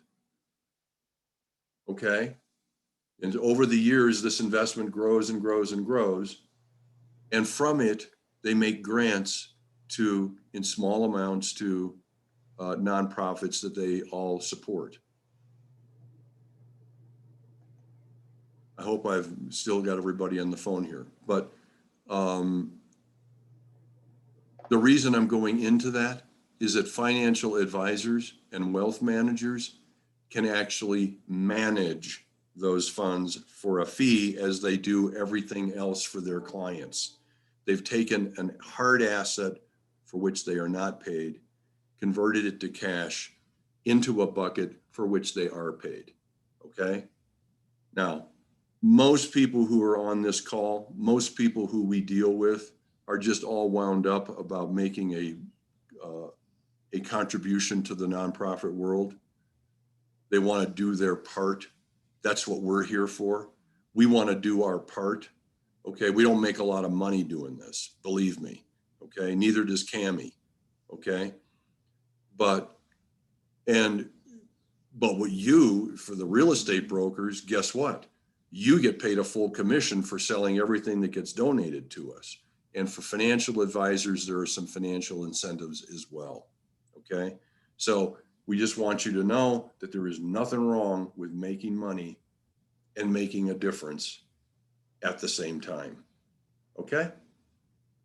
So Cami's got herself sort of back on track here. Are you there, Cam? I am, and we're at the benefits to nonprofits. As a matter of fact, let's show our screen of the nonprofits. Oh yeah, there we go. We love this screen. This really gives you an idea of all the nonprofits. There's 17 subcategories, and we just like how this looks. Bruce, I believe it's your turn. Take it away. Yeah, I mean, this gives you a taste, and you know, I get asked all the time, do you support this group or do you support that one? Political organizations, you cannot make a gift to a PAC or a political organization and get a charitable donation. You know, there are some restrictions by the IRS, but look at what you can donate to. It can be domestic, it can be international. You can end up, you know, making gifts to, you know, help with water or education in some foreign country. But look at all, you know, we've donated to research, we've donated to preservation, job training, conservation, children's needs, not yet to animal welfare, health and human services, you know, food for sure, housing for sure, the environment. You know, you got to understand that when these grants are made, after we go through the process of converting a real estate donation into cash, and then we wire the money out or we present a check, nothing feels better. And these checks are not small, believe me. The largest check we've sent out is $608,000. The smallest check we sent out was $5,000. But to that nonprofit, $5,000 was represented about the largest gift that their donors had ever made to them. So, you know, you're involved here in something that is really a good deed. In fact, there's George Washington University put out a little thing that said, turn your deed into a good deed. That's what we're doing. We're turning deeds into good deeds. Okay? Give me a click, Kemi. So always most important for the nonprofits, we want them to get really invested in this awakening to the importance of non-cash giving. If I ran a nonprofit and I knew that my endowment would grow at 5 times, 6 times the rate over a 10-year period, if I opened the door to non-cash gifts, you better believe where I'd be focused and I'd have the fundraising team focused, okay? Not to accept these gifts directly, but to ask for them. Okay? In other words, do what you do best and then just refer the rest. Okay? So, one of the big benefits to the nonprofit world of gifts of real estate is that it's good for their donors. And when it's good for your donor, it's good for you. If you're, you know, I know we've got 1 or 2 nonprofits on the call today. Okay? If it's good for your donor, it's good for you. And your donors who sit on appreciated assets where they have a solution by making a charitable gift, they want you to say yes to this gift, okay? So this is a big benefit for us to help you open the door to non-cash appreciated assets. It strengthens donor relationships by saying yes, but here's another fascinating thing that Russell James teaches the nonprofit world every time he speaks. When you take a gift of a non-cash asset, you are tapping into your donor's wealth bucket, not their income bucket. The difference between non-cash and cash is the difference between their wealth and their income. And when you tap into their wealth bucket, they feel more wealthy. They feel more generous. You know, I've recently started saying that a gift of a non-cash asset has the least impact on a donor, but the most impact on that donor's legacy by using the wealth bucket and not their income bucket. We've said this, endowments grow much faster, okay? Check that box. And this is why you receive more from existing donors, because they benefit from giving appreciated non-cash assets. They will say to you, well, you asked me for 20 grand last year. You're asking me for 20 grand this year. Guess what? If you'll take my beach house in Destin, Florida, I'll just give you the whole darn thing. And to this point in time, 98% of nonprofits in America would say no to that gift of the beach house. And then again, this is the most fascinating part of this, what nonprofits have realized across America, whether you've got 200 donors or 2,000 donors, or in some cases, 200,000 donors, doesn't matter. You don't have to add one donor to your list in order to have a conversation about a charitable gift of real estate. I mean, you got to have more than 10 donors maybe, but I'd challenge you to say that if you only have a board of 7 and in your donor group, major donors of 3, that in that 10, there is one person who could make a lead gift of a charitable piece of real estate and show the donor group in your community how it's done. We want our nonprofits to avoid mission drift. Every once in a while, we come across a nonprofit that is staffed by somebody who used to be in the real estate business. The MS Society is one of them. We just did a deal for the MS Society. Its fundraising program was run by a guy who knows 10 times more about real estate than I do. He ran one of the largest apartment funds in America, but he didn't want to have anything to do with it. It was not what he got paid to do, avoid mission drift. So why do nonprofits team with Realty Gift Fund? This actually is, by the way, an important distinction. When a donor comes to a nonprofit and they say, we love your cause, we'd like to make a gift of the beach house. And the nonprofit says, let me get my real estate team on the phone.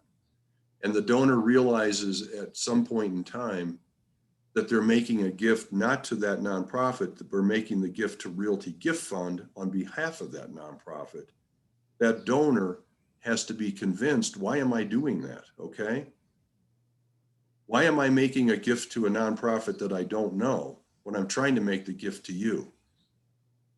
The nonprofit is obligated to sell this idea to the donor, because guess what? Realty Gift Fund is a nonprofit that is going to generate the tax benefits for the donor, and we're going to take all the risk, we're going to do all the work, we're going to keep it in the white lines according to the IRS, make it safe, and make it super easy. That's why. That's why they team with us. We are real estate professionals with a deep, deep commitment to philanthropy. We understand fundraising, and more importantly, we understand donor relations. The last thing we're going to do is screw up a relationship between a nonprofit and an important donor, okay? If we have to say no to a gift of real estate, we will, but we'll do it professionally, and we'll do it so that the donor understands, yeah, that was kind of a screwy idea. I just thought I'd try it, okay? And we do say no 25% of the time, just so you know. But we are the platform that allows nonprofits to switch from being reactive to being proactive. The biggest problem with being reactive, if you're a nonprofit and a donor comes to you with a gift of real estate, 50% of the time, it's not a real estate gift you should take, because you haven't been proactive. You haven't been addressing the donor group that really loves your nonprofit, and you haven't attracted the high quality real estate gifts that exist because you've been reactive. So it's a real, it's not just a fortune cookie saying, proactive versus reactive. It's not a fortune cookie saying. Real results come out of every one of us on this call to becoming proactive instead of reactive, okay? You're gonna grow If you're a real estate broker, you're going to get tapped into high net worth people that you've never been able to talk to before. You're going to become more meaningful to those people who are already your clients. You're going to become more important to your community, both socially and professionally. Being proactive has a vast world of benefits. You just have to take this enthusiasm that most people have when they take this class and turn it into something. Be proactive. And why do nonprofits team with the real agents of change? There is a distinction between Realty Gift Fund and the real agents of change. All of what Bruce just talked about, what they do, real agents of change don't do any of that stuff. We give them all that heavy lifting, all the numbers, all the net sheets, all the tax forms, all that kind of stuff. What we do is we help you with the strategies and the trainings and how to actually find these donations of real estate. There's scripts and templates, and we've got all kinds of emails that we've put together, social media pieces that both the nonprofit can send out to the donors, that the real estate agents can send out to their folks. There's one-on-one coaching, group, office, company campaigns to leverage your certification. It's one thing to know what charitable gifting of real estate is. It's one thing to get a certificate that you've attended a class for a few hours. It's another thing to put it into practice and to take action and to know who to talk to, what to say, and how to say it. And that's where the real agents of change step in. This is about business development. This is about cause marketing. 87% of consumers will choose the company, the product, or the service provider that's on purpose and socially responsible. So how do you let your community know that you are a charitable real estate specialist? How do you go and have media want to interview you, et cetera? So that's what the real agents of change are all about. And on that note, we are at the end of section 2. Love to have some questions. We'll do a case study also in a minute, but there was one question that came up and I lost it from my feed when I crashed. There's one from Christine, who is Yeah. a nonprofit. I think this is the one that you said to her that you would circle back to her. It says, if we are a nonprofit that wants to have donations given, how does that work? How do we become the one that is donated to? So that is a Cammie Baker, squarely in the nose kind of question. Well, and we've addressed a little bit of that here, talking about the benefits to you and talking about the donors and where do we find them. So suffice it to say that whether you have 100, 500, 5,000, 10,000 followers, Dr. Russell James has proven that right there in your donors, and we've given these same statistics over and over, donors will give 2 to 7 times more when they can give non-cash assets. You know, you can grow your endowment by 5 to 6 times without adding a donor. So you already have them. It's just a matter of sparking the conversation with them. So whether it's, look, it is as simple as making a list of names. Make a list of 10 names. Keep it really simple. Who are the 10 people that love you the most, that have given you, you know, the most donations, that show up to all of your events? Who is the family that your nonprofit has helped the most? In other words, to simply have a conversation with those people, and we can share with you how to do that. As a matter of fact, at the end of this training, we're going to talk about the 4 S's, which are simply story, story, story, shut up. Dr. Russell James came up with that, meaning instead of trying to explain this and confuse people, it's a lot easier to share a story. And the fact is, we are sharing lots of stories with you today that you can turn around and share with them. We are also creating surveys We are partnering with marketing companies that have surveys that can be sent out to your donors to find out, what kind of knowledge they have around this and if they would like to learn more about it. So we will help you with that, Christine. If you have a specific question, I can address it now, but just know that that's what we're here for.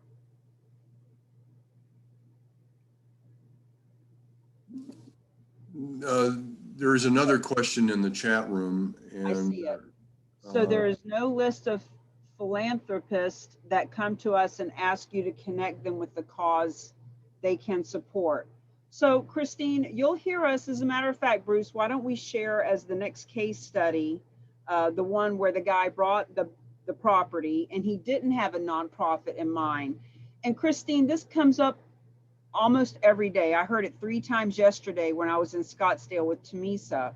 Nonprofits are wanting to know, will we just find donors and give them the money? The fact is the donors come from your nonprofit. The realtors, when the realtors are talking to their 5,000 past client database, they will find donors. If that donor has a nonprofit in mind, obviously that's where the money's going to go.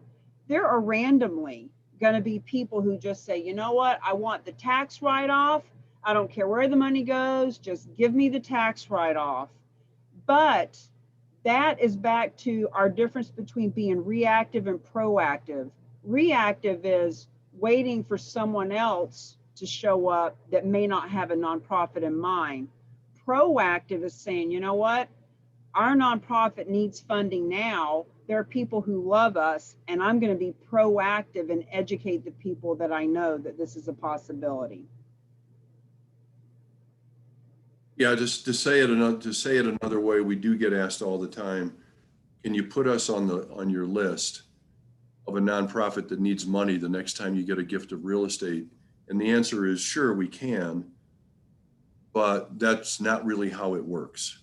Okay, we did get a gift one time where the donor said, I have no nonprofits in mind, you choose.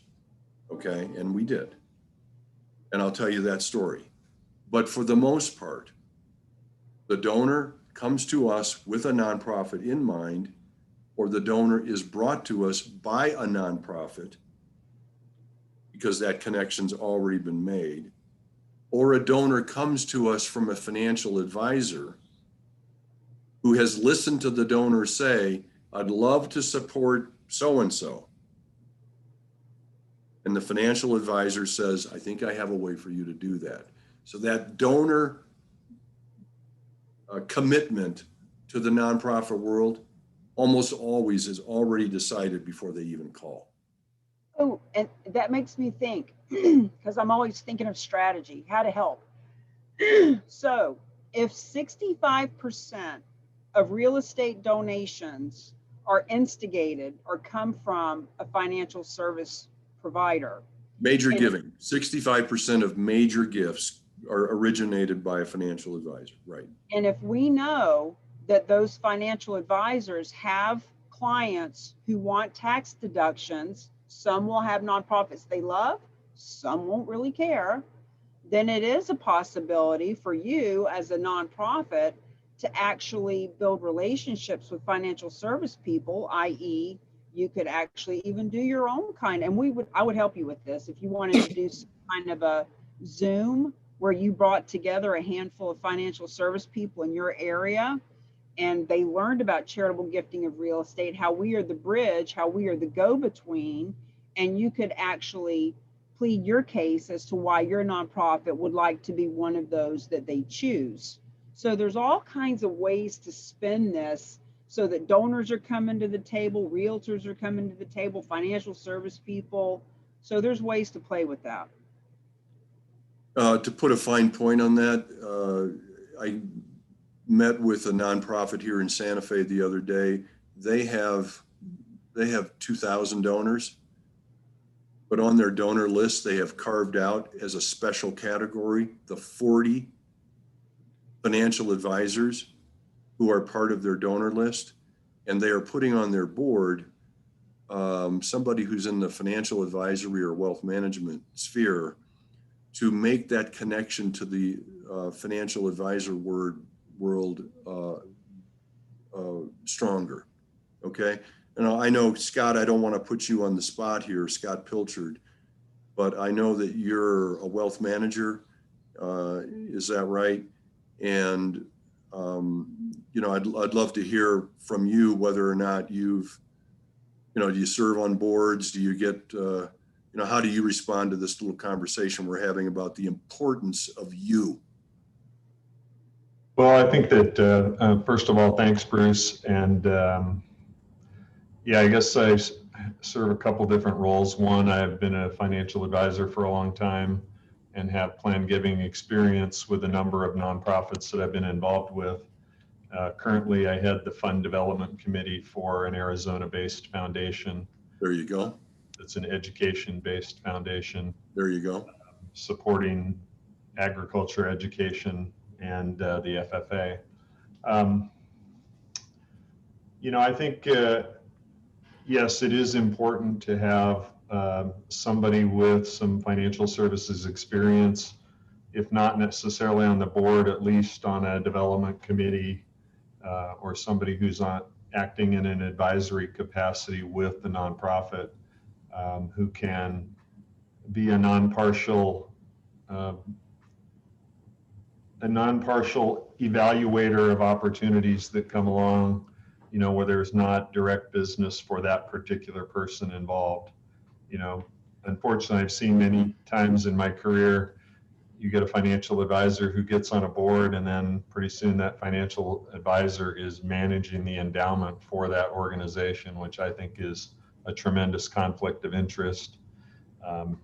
But even though it's a conflict, it still happens all the time. Well, Scott, I would imagine that you get the way Cammie and I do. You may get a call every once in a while from a nonprofit who just says, next time you got a donor who's wanting to give money away, we're raising our hand, we need money. And I don't want anyone to think that that's the role that Scott plays. But let me tell you this, if I were in the business of raising money for a nonprofit, I would be absolutely sure that if I had a list of 20 people to call, that 10 of them were financial advisors. I just want them to know what's going on about my nonprofit willing to accept appreciated assets, charitable gifts of real estate. That makes you unique, okay? And it is something that appeals to Scott's clients. So I'm saying that, Scott, not knowing, but knowing at the same time. Yeah, that's accurate. And, Lori had asked me earlier in the session about, questions to ask financial advisors when you reach out to them. And, my comment was that any advisor that's been around for a while, and I have enough gray hair that I have been around for a while in the business,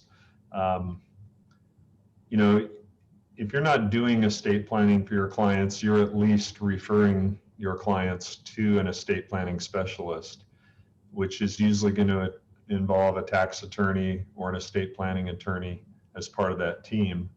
And so to me, that's really kind of the combo that you're looking for, is talking to an advisor and also learning who the advisor works with on the estate planning side of things. Because then, you're just helping your client with solutions. It's not well, I'm not making money on the land. If I can get it in a real estate donor advised fund, I can now, manage that asset and make more money. It's really, wow, you could never make a client happier than to do something like a transaction like this and, have that multiply into not only an ongoing relationship with the nonprofit, but also having that attorney and that client refer you to other people that they know and hang out with who tend to have the same type of portfolios and assets. And that's ultimately how you want to grow your business. Okay, so Scott has given us the, right from the horse's mouth, what we preach all the time, that and what Cammie does preach all the time. Cammie says, make money and make a difference. if you focus on the making a difference, the making money part just sort of follows. Okay. I Yeah. think that's what everybody is saying here. Let's get into one of our stories. Cammie, you wanted to talk Yes, let's do the story, but I just want to address this really quick. Christine's last comment says, most of our supporters are poor or living paycheck to paycheck. We don't have rich supporters. I want to say two things about that. The woman who was giving $25 a year for 32 years was not a rich supporter by any stretch of the imagination. And we just can't pre-qualify what people will or won't do. Our job is to simply educate and inform and let people make their own decisions about what they will or won't do. And also, as a nonprofit leader, the nonprofits that I know, the leaders of those nonprofits, that's what they do every day, is build relationships with lots of people. So like at the beginning when we talked about who in the world would just give a property away, and I kind of set off the cuff, the same people that you want in your center of influence, the same people that you want to know. So in other words, they're out there. It's our responsibility as a real estate agent, as the leader of a nonprofit, as a financial service person, it's our moral obligation to put ourselves in front of them so that we can do all the good that we're wanting to do in the world. So, well, we can also have at some point in time more of a one-on-one with the nonprofits that are on the horn today. You can come into office hours with me first 3 Wednesdays of every month, free of charge. You just, Cammie's going to provide you the link to my Zoom room where we talk to nonprofits all the time about who's on your board.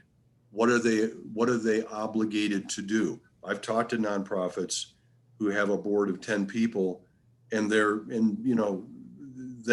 don't have any resources. Okay. Well, we should talk about that. Okay. Not now, but we can talk about that. I've run boards. I am familiar with the topic. We could have a nice conversation about that. Let me get to the story about the shopping center, because it does tap into a little bit to what you alluded to, and you teed it up, so I'll follow through. New York developer bought a portfolio of 5 or 6 shopping centers from a bank out of the recession in 2008, 9, 10. Ended up with, all of them were in New York. All these properties were in New York, except one. It was in Chicago. Happens to be where I grew up, so I know Chicago pretty well. It was 70% vacant at the time.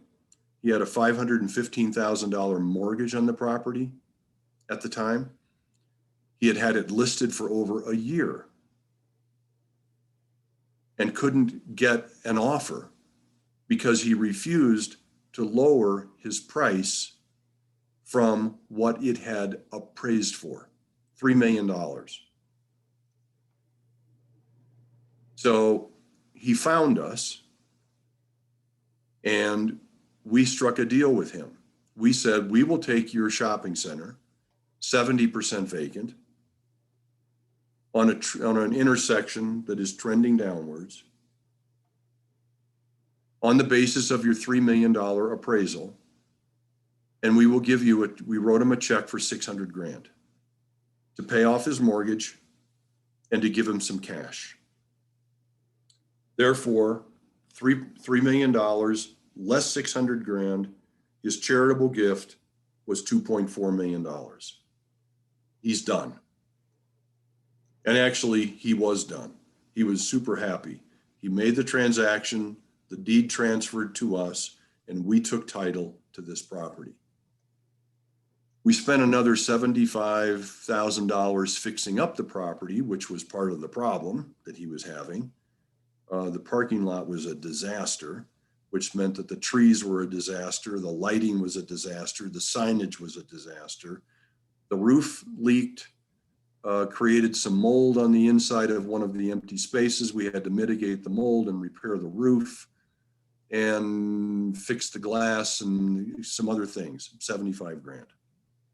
The biggest thing we had to do was retain the remaining tenant who occupied 30% of the building. It was a national tenant that brought credibility and traffic to the center. We know about the importance of a national tenant. So we worked with that tenant who was about to leave, and we got him to extend for 5 years. And then we went to work with the broker who had listed the property for over a year. We went right back to that broker and said, we want to sign a listing agreement to sell the building. We want to sign another listing agreement to lease the building. 2 different teams inside the broker's office. And the leasing team got us a letter of intent to backfill half of the space that was empty. And we were about to sign a lease and invest more money in the building by way of tenant improvements for that tenant when a buyer came across from the sales side of the broker's team. And they brought a buyer from California who said, stop, we'll buy it as is with the letter of intent in place, with the quality that you have now created in that shopping center. And it did create $800,000. When we were all done, it created $800,000 for the nonprofit world. And the donor had said to us, I have nobody in mind. So we did pick 20 nonprofits across America to give money to. And it was from New York to California. And I was living in Denver at the time. So there were some in Denver, some here in Santa Fe, some in Arizona, some in other places.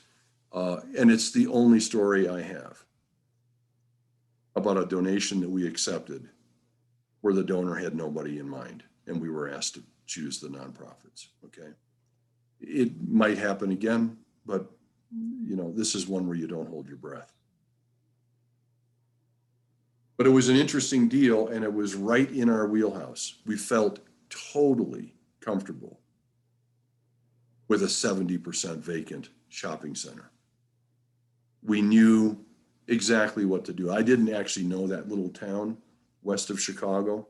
I had never been there, even though I grew up there. But we felt totally comfortable. We've seen it all over America. So that's that story. Okay, questions, comments, hallucinations, concerns, excitement, clarification? There is one question in the chat room, Dr. Maz. I do see this. It says, so we have a property listed on which is owed $835,000. It's worth $3.5 million, I assume. Could it be used as a bargain sale? That's exactly what a bargain sale is.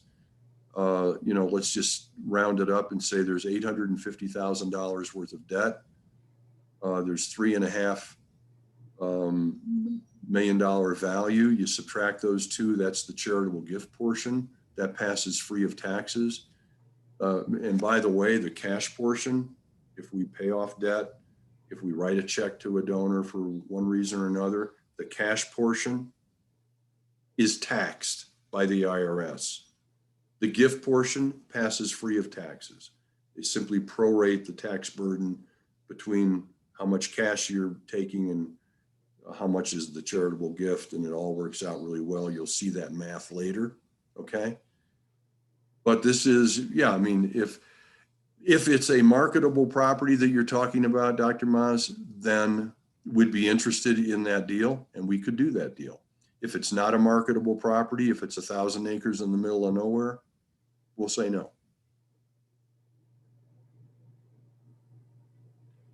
So I haven't kept up, Cammie, with any of the other questions in the chat room, but I think we're caught up. okay. All right, fair enough. Want to do a bio break?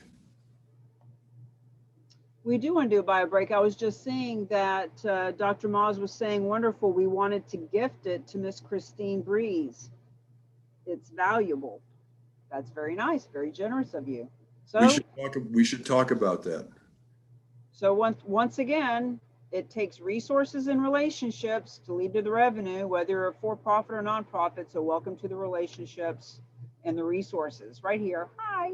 Okay, so let's take our bio break. It is 1:19. Let's come back at 1:25 and we'll get into section 3, the do's and don'ts.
Hey, Risa.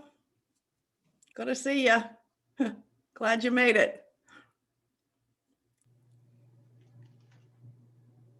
Tamisa Leiden, hello there. Hey, Bruce, how are you? Sounds like you had a spectacular few days there.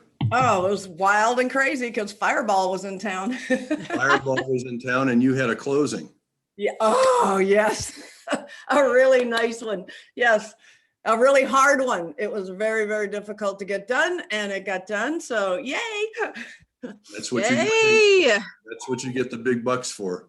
I earned every penny. Yeah, good for you. Good for you. Thanks. Thank you, Tamisa, for inviting me. This has been really inspirational, and my mind is just like completely turning because I know so many people in the nonprofit world and grant writers, and I used to belong to an organization called Women in Insurance and Financial Services. So there's tons of people there too. So it's super exciting. Thank you for inviting me. You're welcome. I knew you had to be here to get the full scoop that will then open your mind to all kinds of possibilities. So Right. It's just my mind's racing right now. So that's great. Well, one of the things, Risa, that you need to do is when you come out of this, you need to write down, like a few phrases so that you've got that great elevator pitch. Right. Talk to somebody when you're, in a restaurant, just having a casual conversation, or in an elevator, or in any, setting at all. And you've just got a few things you can say that doesn't overwhelm anybody, but just gets everyone inspired, because no one doesn't like this story. So I have to laugh because I was at a conference for the National Trust for Historic Preservation in Austin. And I literally rode the elevator up and down with different people getting on and off, and gave my elevator pitch in the elevator going up and down. There you go. There you go. It was a lot of fun. It was great. It was super fun. So That is yeah. a real thing. That elevator pitch is a real thing. It is, and I took advantage of it. So it was pretty fun. well, might as well practice it in the elevator, right? Right. It was great. I mean, because they were all there for the same reason I was, for the conference, but I was the only one doing what I did. So it was super great. So Love it. Good for you. Good for you. I'm glad you're here. yeah, thanks.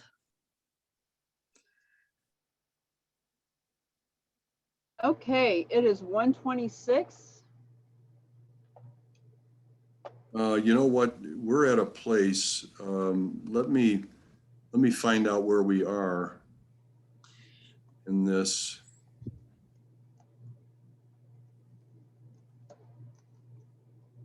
We're at a section that I'll be doing a few slides of. We are. Yep.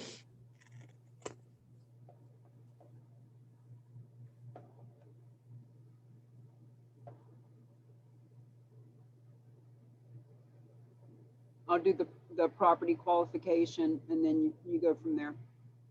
Okay. Do you want to drive, or do you want me to keep driving? You can drive, and when we get to what about the documents, Yep. then there's going to be a lot of me driving there. So at that point in time, maybe you can drop the screen share, and I'll push on my screen share. Yep. Okay. Okay, guys, welcome back. We're going to get into the do's and don'ts. And you may be wondering, what kind of property qualifies? Great question. That's what we're going to talk about now. So overall, any and all properties that aren't timeshares, but there are some nuances. So let's go specific to what qualifies. So residential, any kind of residential, primary, secondary, investment, any residential at all. Commercial, so all those buildings that are not very full at the moment, as long as they're marketable, it has to be marketable. Keep in mind that if it's a dog property or something that someone needs to unload or wants to dump, we hear comments like that a lot.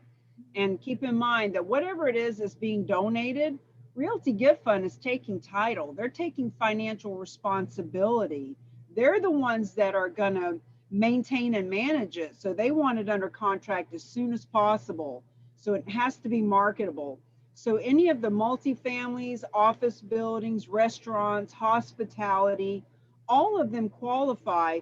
Land, whether it's residential or commercial, as long as it's not that 1,000 acres out in the middle of nowhere with no road going to it. That's the fun example we give. And Christine was actually mentioning that that's what she'd actually like to have donated to her for her retreat center. But in all seriousness, if it's a property that we can't sell, we don't want it either. So no timeshares. And to be a little more specific about the property, it really needs to have been owned for a year or more, because when it comes to the capital gains tax, that's when that kicks in. Marketability, let's talk about that for just a second. What that means simply is that we can sell it.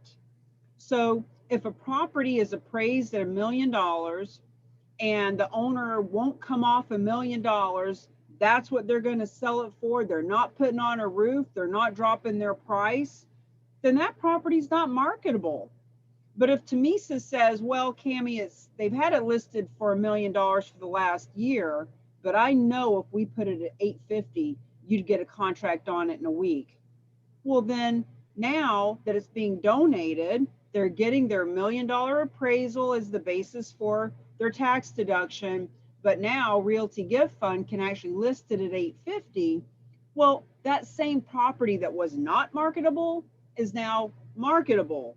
So that's what that means by that. So you'll notice these bullet points. What qualifies? Underlying tax circumstances. Look, the most important thing about these transactions when you're doing it with the Real Agents of Change and Realty Gift Fund is the intentions of the donator. Are they doing it for altruistic reasons, for the right reasons? What are their tax circumstances? We need to know when they bring this deal to the table that it's something that the circumstances around them, that it's actually going to work for them. We say minimum equity of $250,000 because you hear us say 5 to 10% or so is what Realty Gift Fund keeps as their portion of the donation to keep their doors open, to pay their own rent. And so if their average minimum fee is $20,000, then if the minimum equity that's being donated is 250,000, then that's the 10% that we're talking about, 10% or less. Now, we gave the example of the property that ended up with a $43,000 donation. So that isn't to say that there aren't exceptions to the rule, but as a rule of thumb, considering that the average equity, as you see, and our next bullet point is 550,000 is the average donation from a piece of real estate. Minimum equity of 250 is not typically a problem. That's usually part of what is part of the equation. So maximum size is unlimited. Remember that we said Realty Gift Fund can pay off mortgages and give cash to the donor. So if it's a $10 million strip mall and there's an $8 million mortgage on it, but we could sell it all day long for 9.5, we can pay that mortgage off. We can do the deal. And this is one of the many reasons that 99% of those 1.3 million nonprofits don't take on real estate, because of all these nuances of paying off mortgages and things. So that's why Realty Gift Fund is your choice when it comes to putting this in front of a nonprofit. So what are the documents required? I am going to stop sharing and I'm going to give Bruce the reins so that he can drive from here, because you got a lot of documents to go through.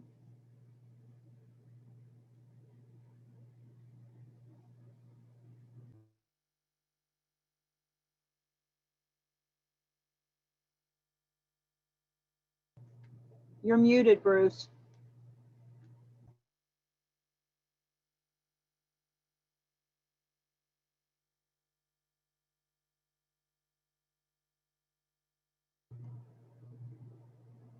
Bruce, you're muted.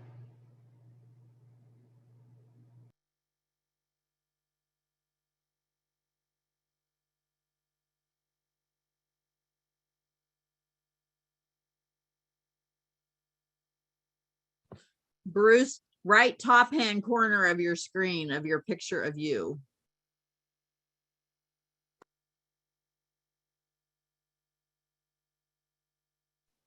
There we go. Just had to find the key. Okay. So let me back up here just a second. When we have a call with a donor, and it's usually hosted by a nonprofit or a financial advisor, every once in a while a donor comes to us directly. But on that first call, we speak to the donor about the donor's goals, and we speak to the donor about the property. And in that call, we write down a bunch of assumptions. The donor says, I think the property's worth 800 grand. I think I can get an appraisal for 800,000. I think you can sell it for 800,000. I don't need a mortgage paid off. I don't need any cash, but I think you're going to need to paint the kitchen or what have you. We make a list of all these things. And the very first thing we do after that call is to create a net gift estimate. We're going to go through a net gift estimate with you so that you understand what that document is. It's really important. It does show the donor that once the process is all complete, this is what's left over. We do it right after the first call, and we keep track of that worksheet all the way through the gift cycle, and the assumptions become actual numbers. And at the very end, the net gift estimate pairs up perfectly with all of the settlement statements that are created by taking the donation and then selling the property to the nickel, and we turn our assumptions into real numbers. It is a guide that comforts our donors as to what the target is. And we're pretty darn good at getting to the target or exceeding the target in most cases. There is a donation agreement. This is a document that Realty Gift Fund has created. It's our own agreement. It is basically a real estate agreement with all of the charitable provisions in it to make it a charitable donation. Or there is a bargain sale agreement, which is the same as a donation agreement, except that there's money involved. And that's when we use a bargain sale agreement. We do make our donors sign a donation disclosure agreement, which speaks about the fact that they need to get an appraisal. The appraisal has to be real. It has to be from an appraiser who is qualified to assess the value of that type of property in that specific market. Okay? And as long as the appraiser is qualified to make that appraisal, that is the basis of the donor's donation. When the process is closed, we issue an IRS form to the donor called an 8283, which is a non-cash charitable donation form. It is what the donor attaches to the next year's tax return to claim the charitable deduction. It is signed by the appraiser, by the donor, and by the nonprofit receiving the gift, in this case, Realty Gift Fund. If we sell a property within 3 years of accepting the donation, we have to send an IRS form 8282 to the IRS saying this is what we sold it for, okay? And then there is, once we have taken title and we list the property for sale, the listing agreement and the ultimate purchase and sale agreement with the buyer is according to, if you're a real estate broker and you're the one who we have engaged in this, it is the document that you use that has been approved by your firm which has been approved by the state that you operate in. All the amendment documents, the various disclosures, et cetera, that you are required to use, we sign all of those. We are a great client to list property with.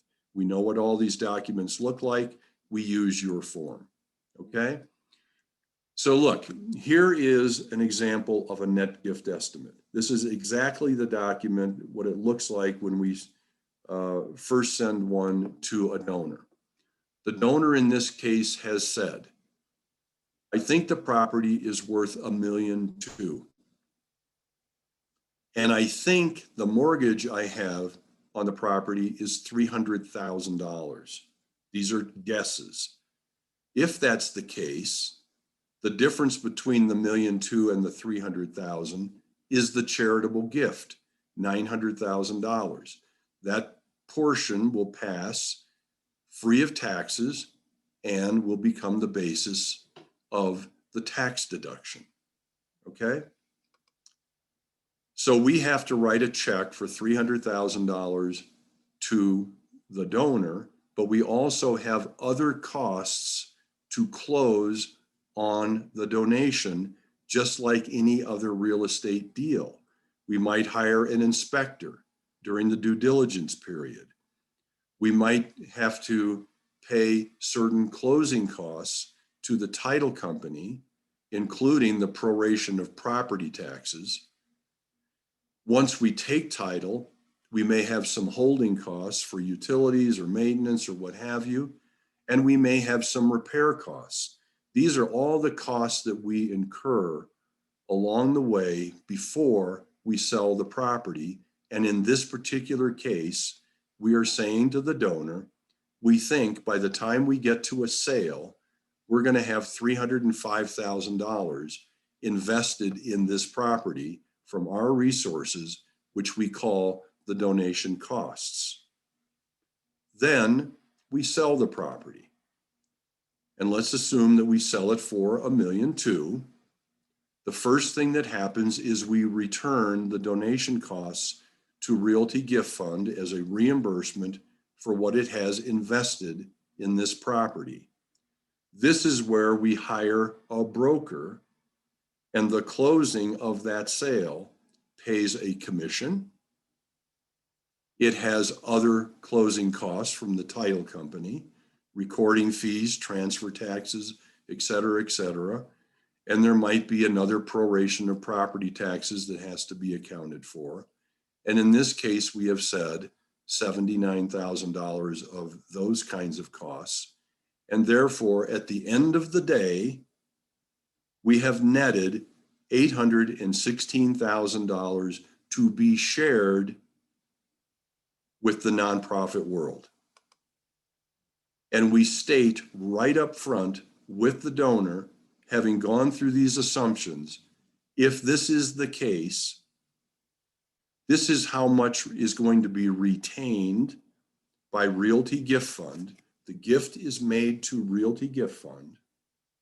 We're going to retain 5%, and we're going to grant away to the nonprofits that you have selected in the donation agreement that you signed with us, 95% of the net proceeds, or in this case, $775,000, okay?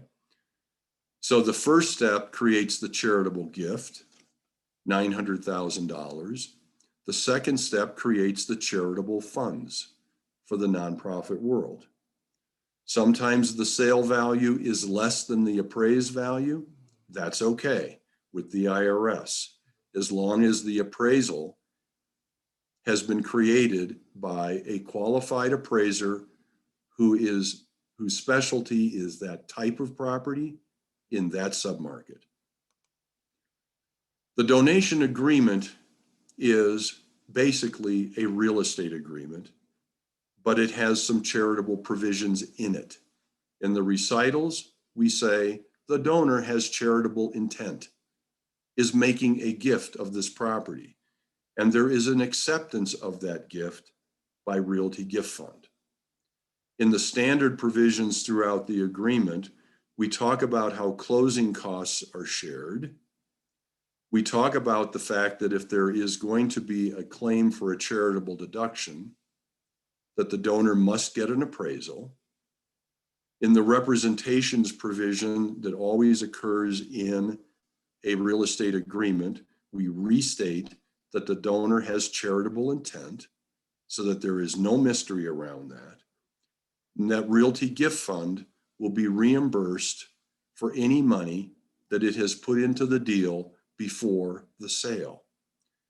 And then the most important provision is probably the one called advised gift.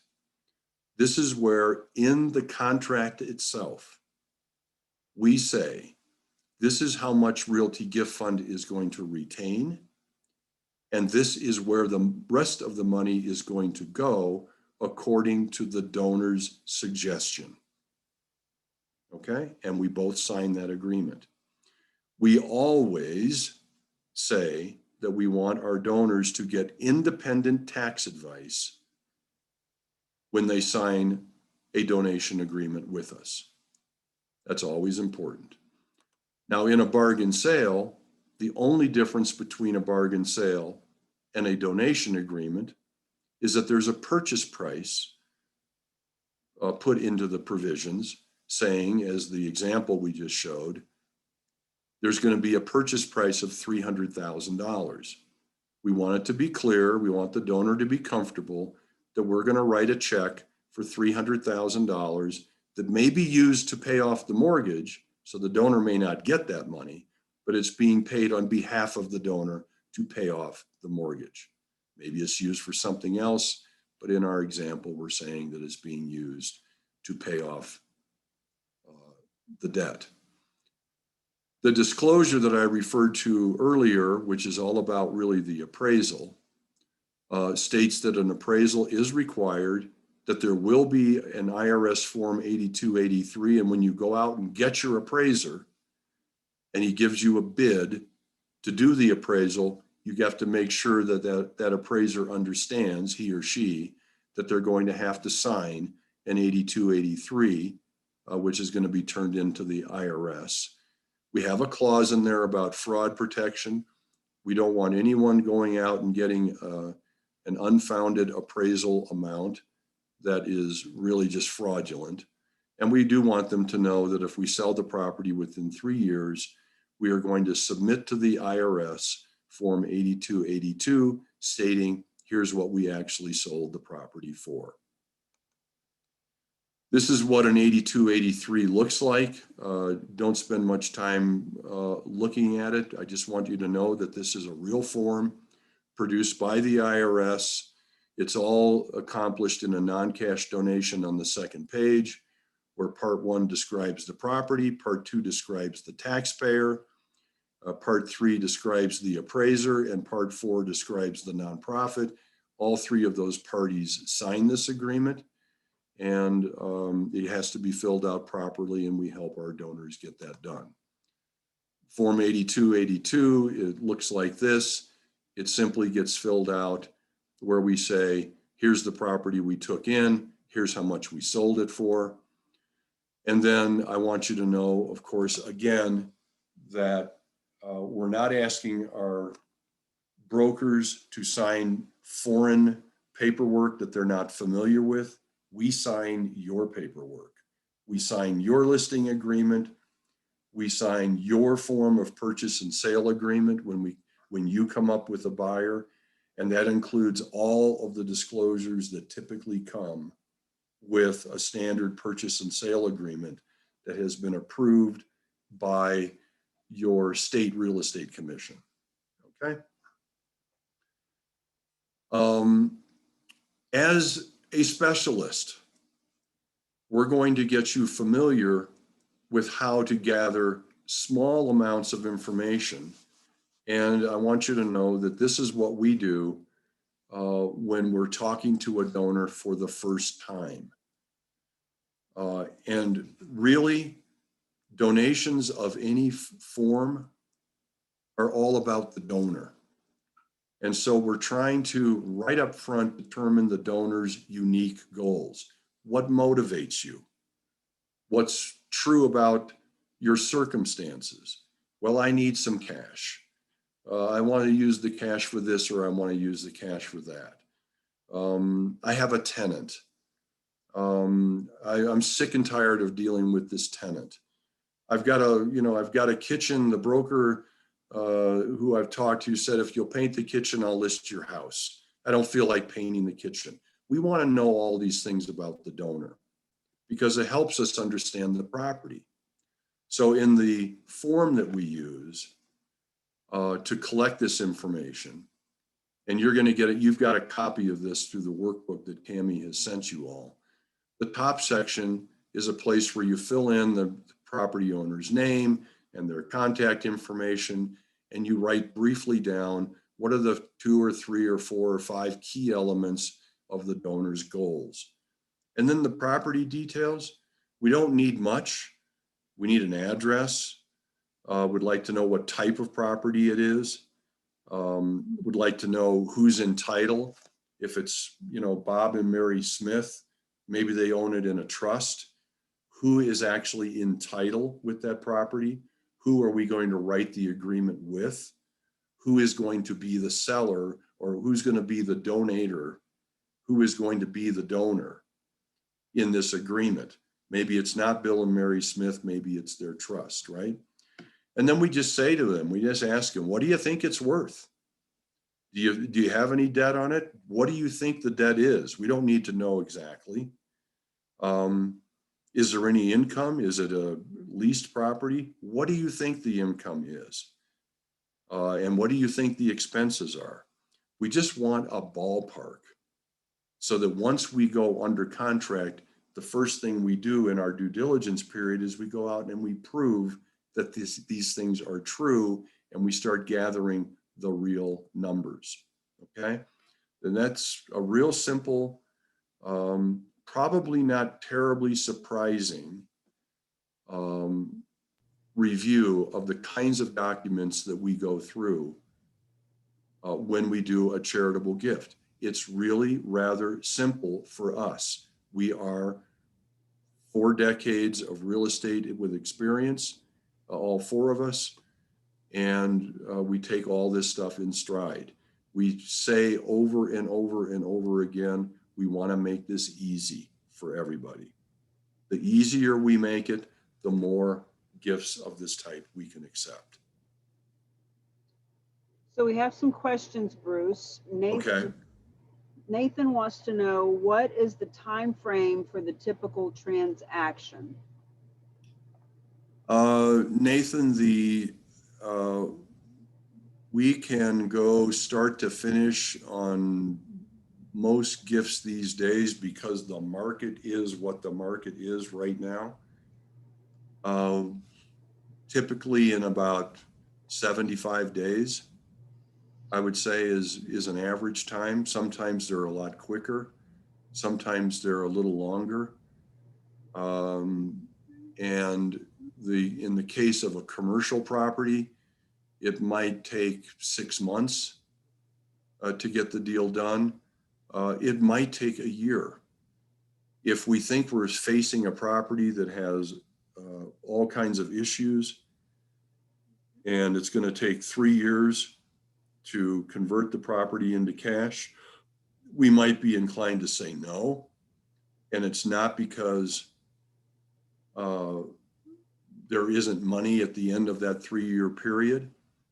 But in our case, we are no longer operating as private investors with our own private money, taking those kinds of gambles, speculating in that kind of way.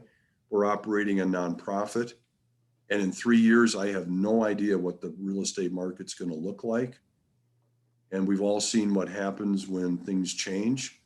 Back in 2008, 2009, we all learned a lesson there. And so we're a little bit adverse to long periods of time. And we are all in for most properties that we accept because we think we can get it done in somewhere between 60 to 180 days. Another question that comes up, and this comes up quite often, is around the ability to do this internationally. So I'll take this one. So remember that at the beginning of our class, we talked about how in 1917, the United States government put this in as a tax law for the United States. So we have no idea what other tax laws are in other countries. However, if the property is anywhere in the world and the owner of that property has tax consequence as a United States resident who would be paying capital gains on that property, then this would apply to them being able to leverage it for estate planning and tax purposes. Having said that, since 80% of the people that donate real estate do it because it's the right thing to do, it's a good thing to do, that could happen anywhere in the world. But suffice it to say that for us, for our purposes and what we're teaching, this is the United States-based tax code, and it's either United States property or United States property owner who owns property in another country. We will take a property in Paris if it's owned by a US-based taxpayer.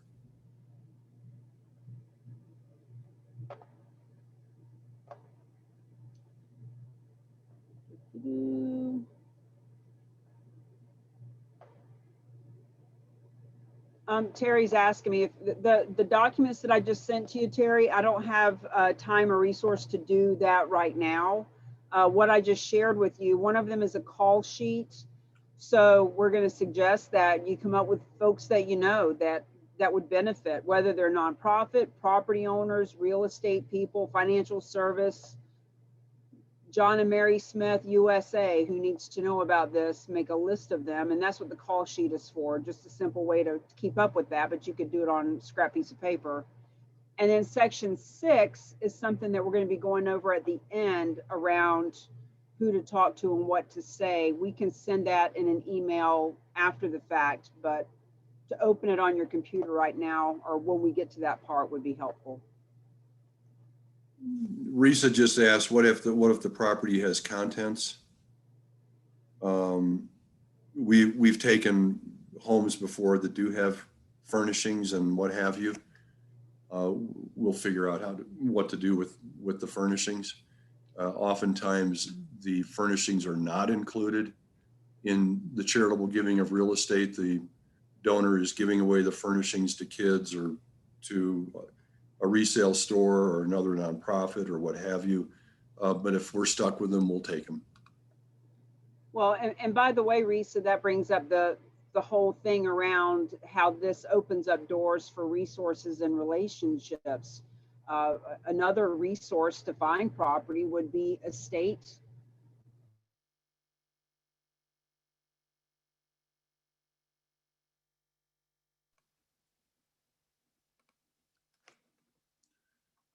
Any other questions here?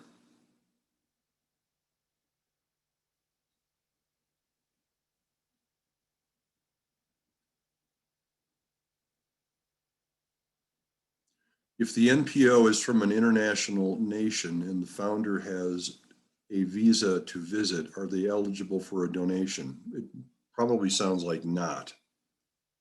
Okay. Hey, Bruce, Simply what, what if they are registered for the nonprofit organization in the United States, but he's the one with the visa that isn't a resident?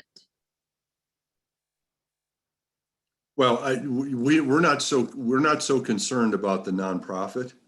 Okay. We're concerned about, we can make a gift to a nonprofit that's international. It usually has a US based office, headquarters, what have you. We can do that.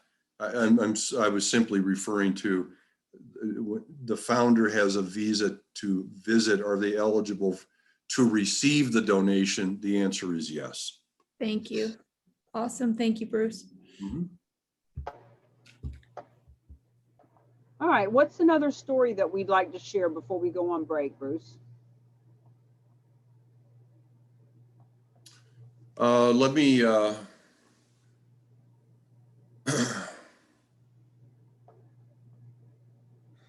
me talk about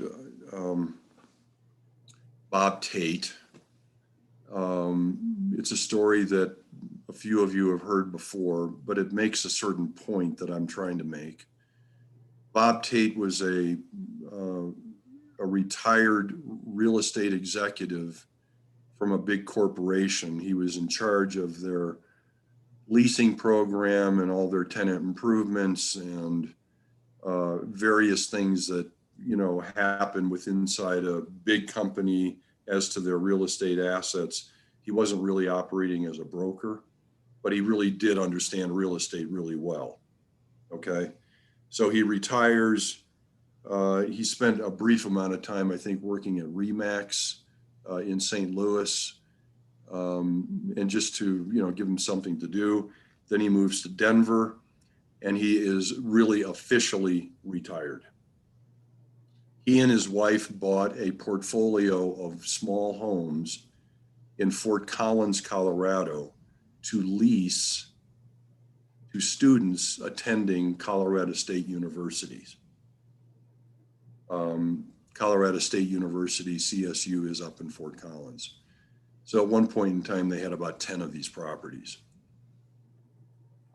He had a management company, so it was really kinds of a hands-off deal for him. And so with the rest of his time, he volunteered for a conservation group because conservation was his passion. And I met Bob making a presentation to a conservation group, which led me to a presentation to a coalition of a coalition organization that served the 30 land trust groups in Colorado. And he was in attendance at that second presentation. He pulled me aside later. He said, "This makes perfect sense for conservation land trust groups in America to be taking charitable gifts of real estate to raise money for their operations." Okay. Little different from what conservation groups really do. They usually accept charitable donations of land easements to preserve land for conservation purposes. When they do, they have an obligation to steward that land forever till the planet burns up. So they need money to steward the conservation easements they take in. So while they're really good at taking in conservation easements, they don't know much about taking a shopping center and converting it to cash. So Bob wanted to prove to them, this is something you should do. He made a charitable gift of one of his homes, leased to 3 seniors at CSU. The value was $360,000. That's the appraisal. He had $133,000 of debt on the property. He had to close in the particular year he wanted to make the gift because he needed the tax deduction. So in December of whatever year that was, we closed and we took title to the gift. We paid off his mortgage. We had done our due diligence examining the home. We realized that there was mold. We realized that there was radon seeping in through the basement of this home. And we had 3 kids living in it. So we had to spend our money mitigating the radon and mitigating the mold. And I think we had we had to do some other things that the city of Fort Collins asked us to do. And then we went out looking for a buyer. Now, this is an investment home, not a user home. This was not going to be bought by a couple with 2 kids to move into. This home was being used as a place for tenants to live while they were attending school. So I had to find an investor, not a user, to buy the home, and they sell on a different set of criteria. Okay, but we did, and we went under contract, and we worked with the buyer and we worked with the buyer's lender, got the right interest rate, got the right terms, what have you. We helped get all that done. And we closed on the property, and after reimbursing ourselves all the money we had involved in this thing, we had $181,000 left on the table. And Bob Tate, our donor, said, I'm trying to make a point to the conservation community. So I want to make a gift to 4 conservation groups in the area. Okay? So we wrote 4 checks, and they ranged in value from $25,000 to $85,000. But we wrote multiple checks. And it's a point that I'm trying to make, that a single gift of a single asset can support multiple nonprofits at the very end of the game.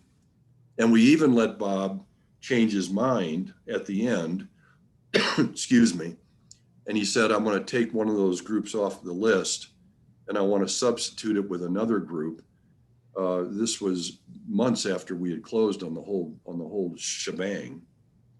He had us hold the money for him until he could make his final determination as to who was going to get this money.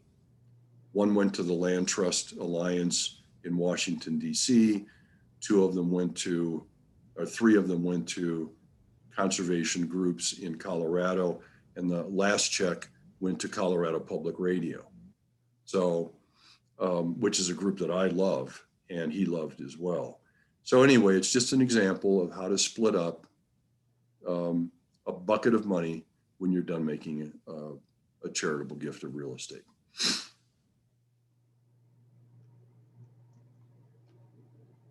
I've got some super interesting deals that we're working on right now that haven't closed.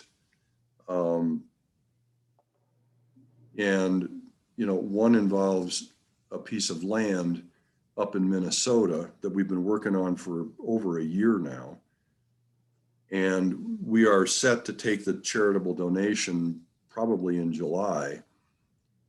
But just so you know how this works, the appraiser went out, or the donor went out and got an appraisal on this property of $930,000. 3 parcels of land contiguous with each other, one of which sits on the lake. The other 2 sit behind the first one, okay? And it's surrounded by residential cabins that are all around this lake up in the northern border of Minnesota.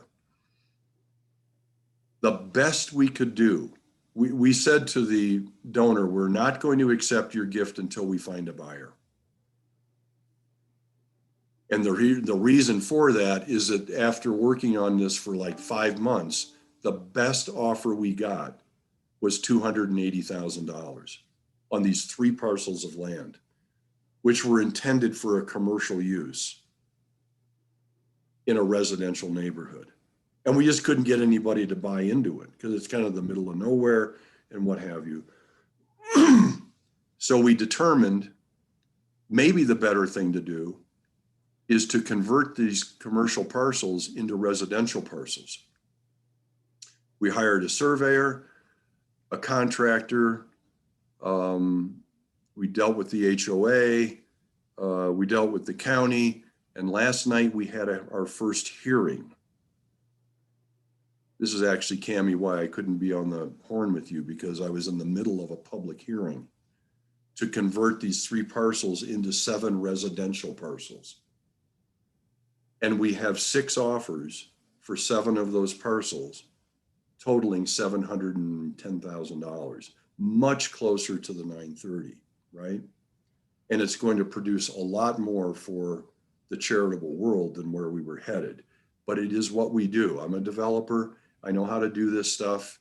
I know how to work with counties and townships and what have you, and zoning, and we've got to build a road.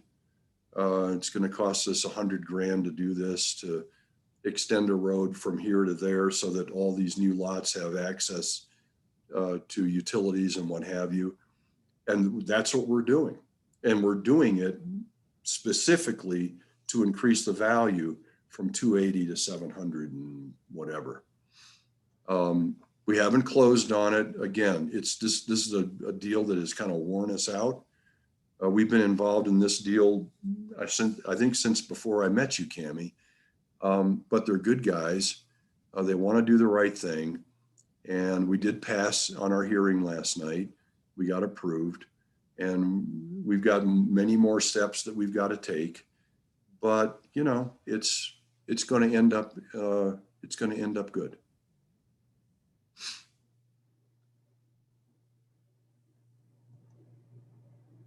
Questions? I Questions? know somebody's got a question by now.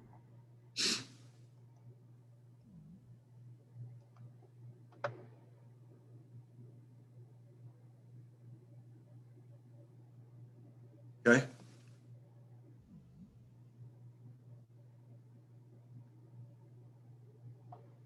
Where are we going, Cammie? All right, well, let's take a very quick break and then we'll come back and finish up with the in the weeds with the tax and the numbers. But this one's the very interesting one, how you leverage a property from 1.2 to a $1.6 million value. So let's come back at 2:15 and we'll have that module.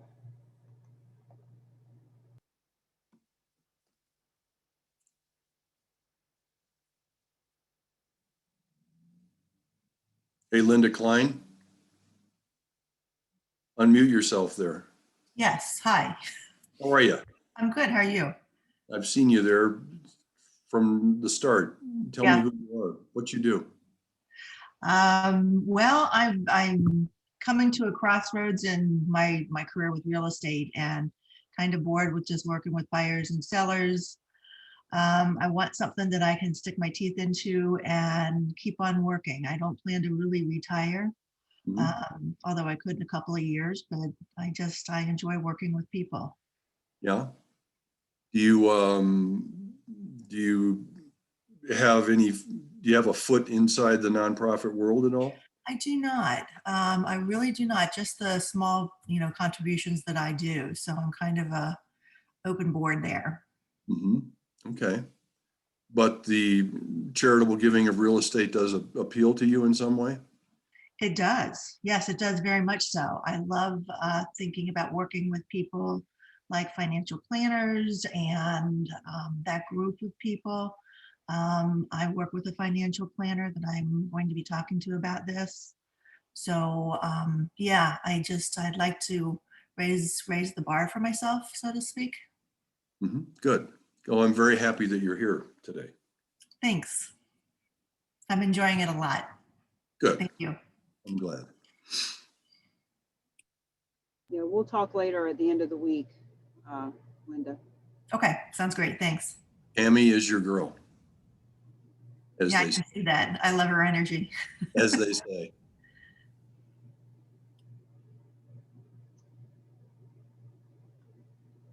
Jesse, I see on here. Jesse, I see that you wrote that you are an agent with United Real Estate Chicago.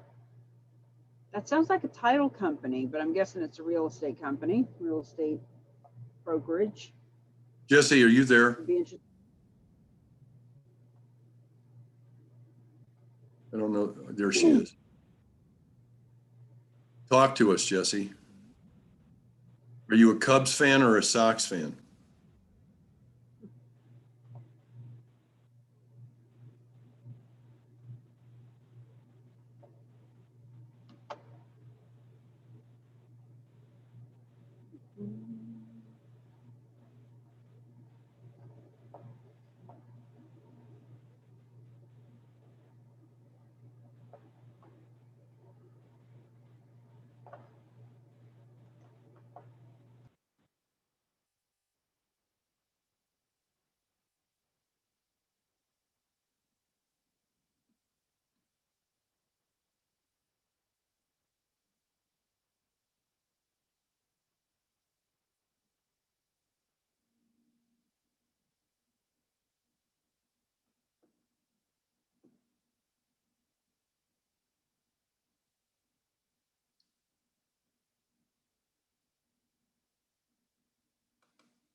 Hey, Cammie.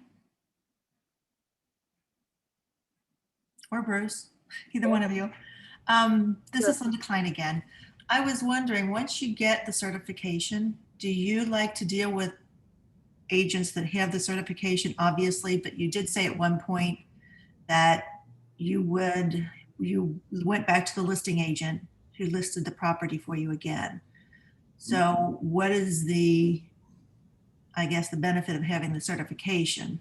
What can we Sure. expect? So when Bruce mentioned the going back to the agent who had it listed before, um, look, out of complete respect, if an agent has a listing for a year and they've gone through staging and packing and getting to know that client, and then the client decides to donate the property, and that agent knows the property, and that agent's put a year's worth of work in there, Okay. well, we have integrity. We're not going to try to steal a listing from someone. And that was long before Bruce and I had partnered up.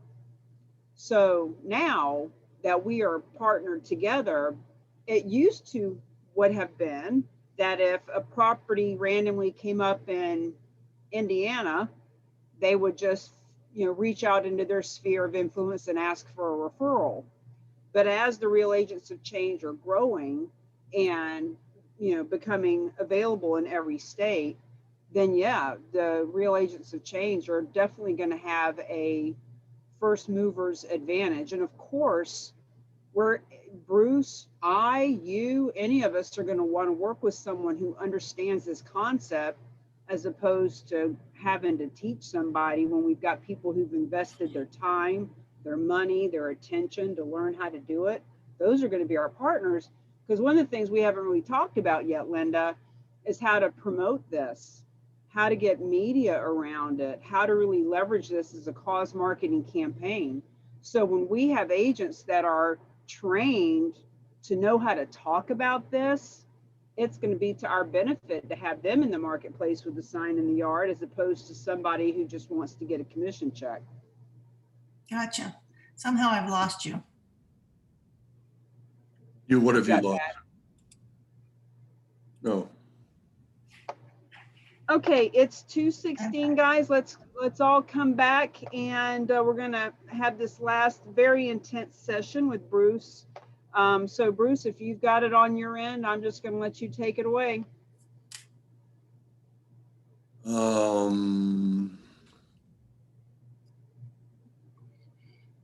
Let me see here. We could see your screen. You did. Yep. There we go.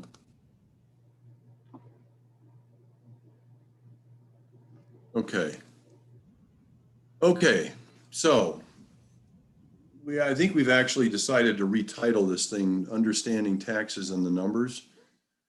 But this is something that I want you to listen to.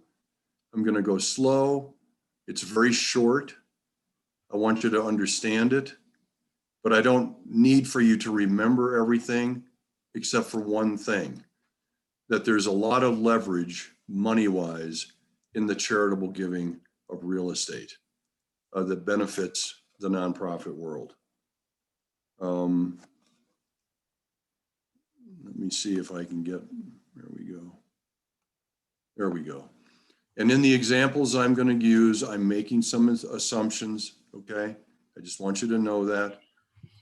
These do not apply to all charitable donations. Every donation is unique. And the actual outcome is going to be determined by the donor's advisor, qualified and independent tax professional. But for the purpose of this class, I'm going to tell you about some real examples. Just to restate what we have said before, but so that you can see it visually, I'm kind of a visual guy. The complete gift cycle has 2 steps. The first step is the donation. The second step is the sale. Sometimes, excuse me, sometimes there's 6 months in between the 2 steps.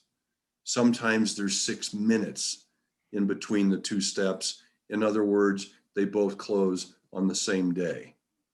But the donation creates the charitable gift for the donor. And we have to create a donor agreement that aligns to the donor's goals. We sign that agreement, we conduct our due diligence. We then accept the donation, and whatever we've said in the agreement for the donor, if it's cash or the tax benefits, we deliver those to the donor upon closing the charitable gift. There's a settlement statement involved, and there is a closing, and that is the first step. The second step is for us to manage the property, position it for sale. Maybe the real estate broker says, finally, I've got an owner who will paint the kitchen. I've been asking for that for 4 months. Finally, I've got an owner who will fix the roof.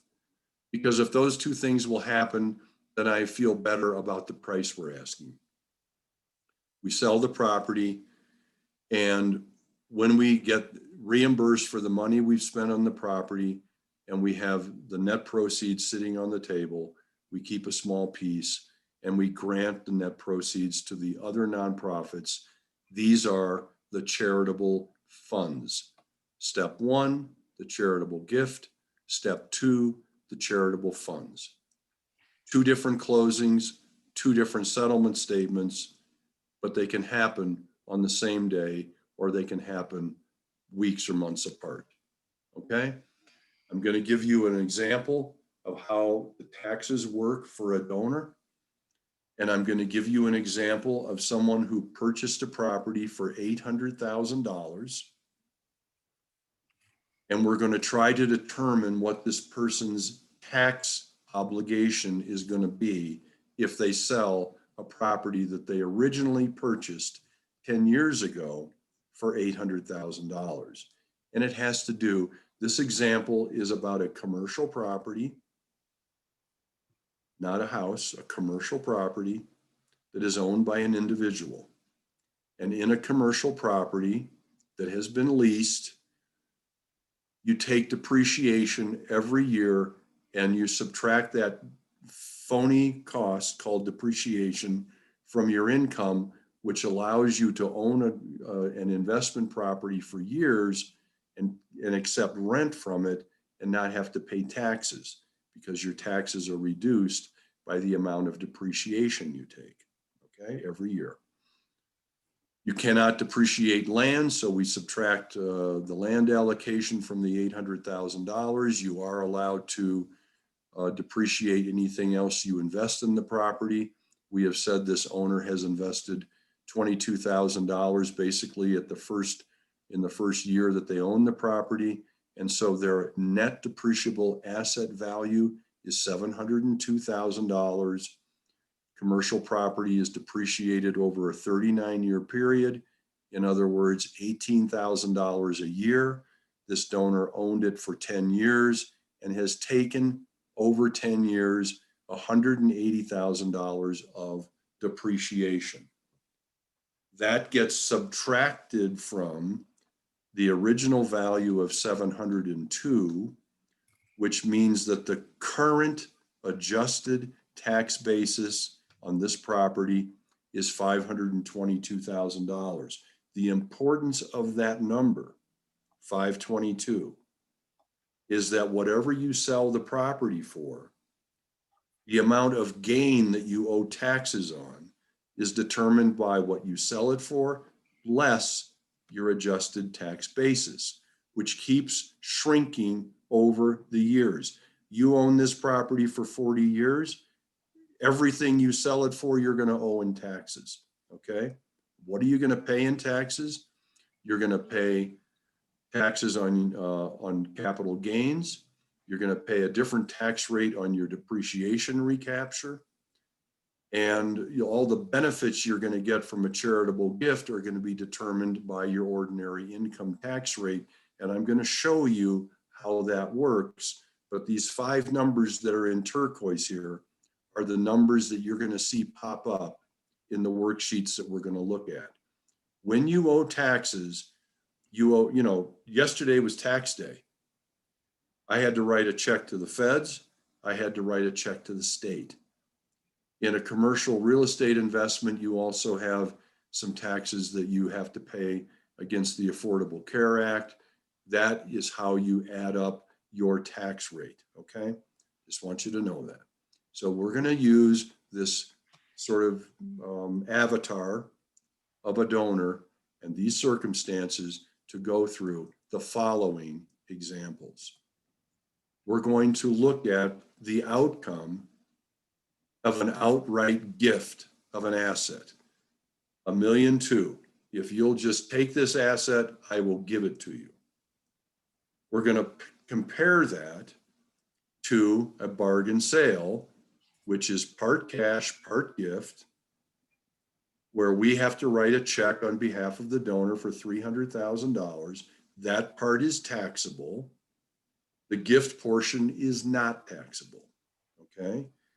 And we are going to compare those two forms of charitable giving, the outright gift and the bargain sale, to just a conventional sale.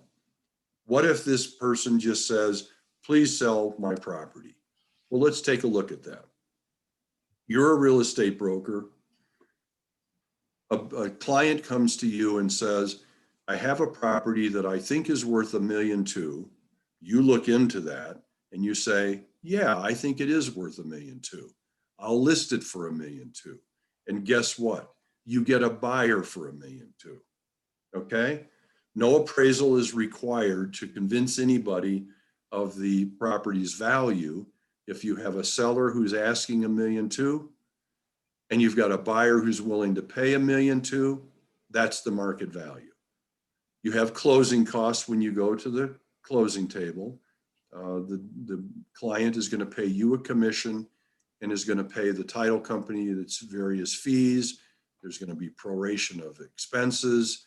And in this case, we've said that's $84,000, and the buyer, or the seller rather, is netting $1,116,000. Okay?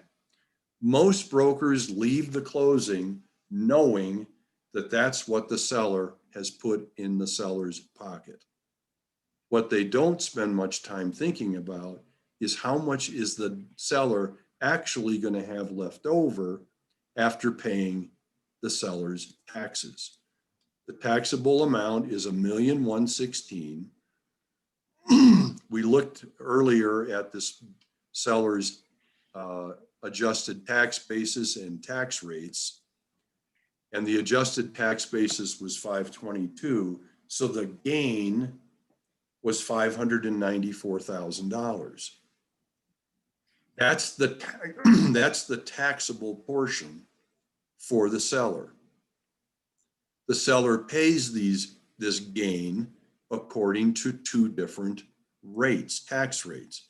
One against the depreciation that the seller took over 10 years, and all the rest, 594 less the 180, all the rest is paid at the capital gain tax rate.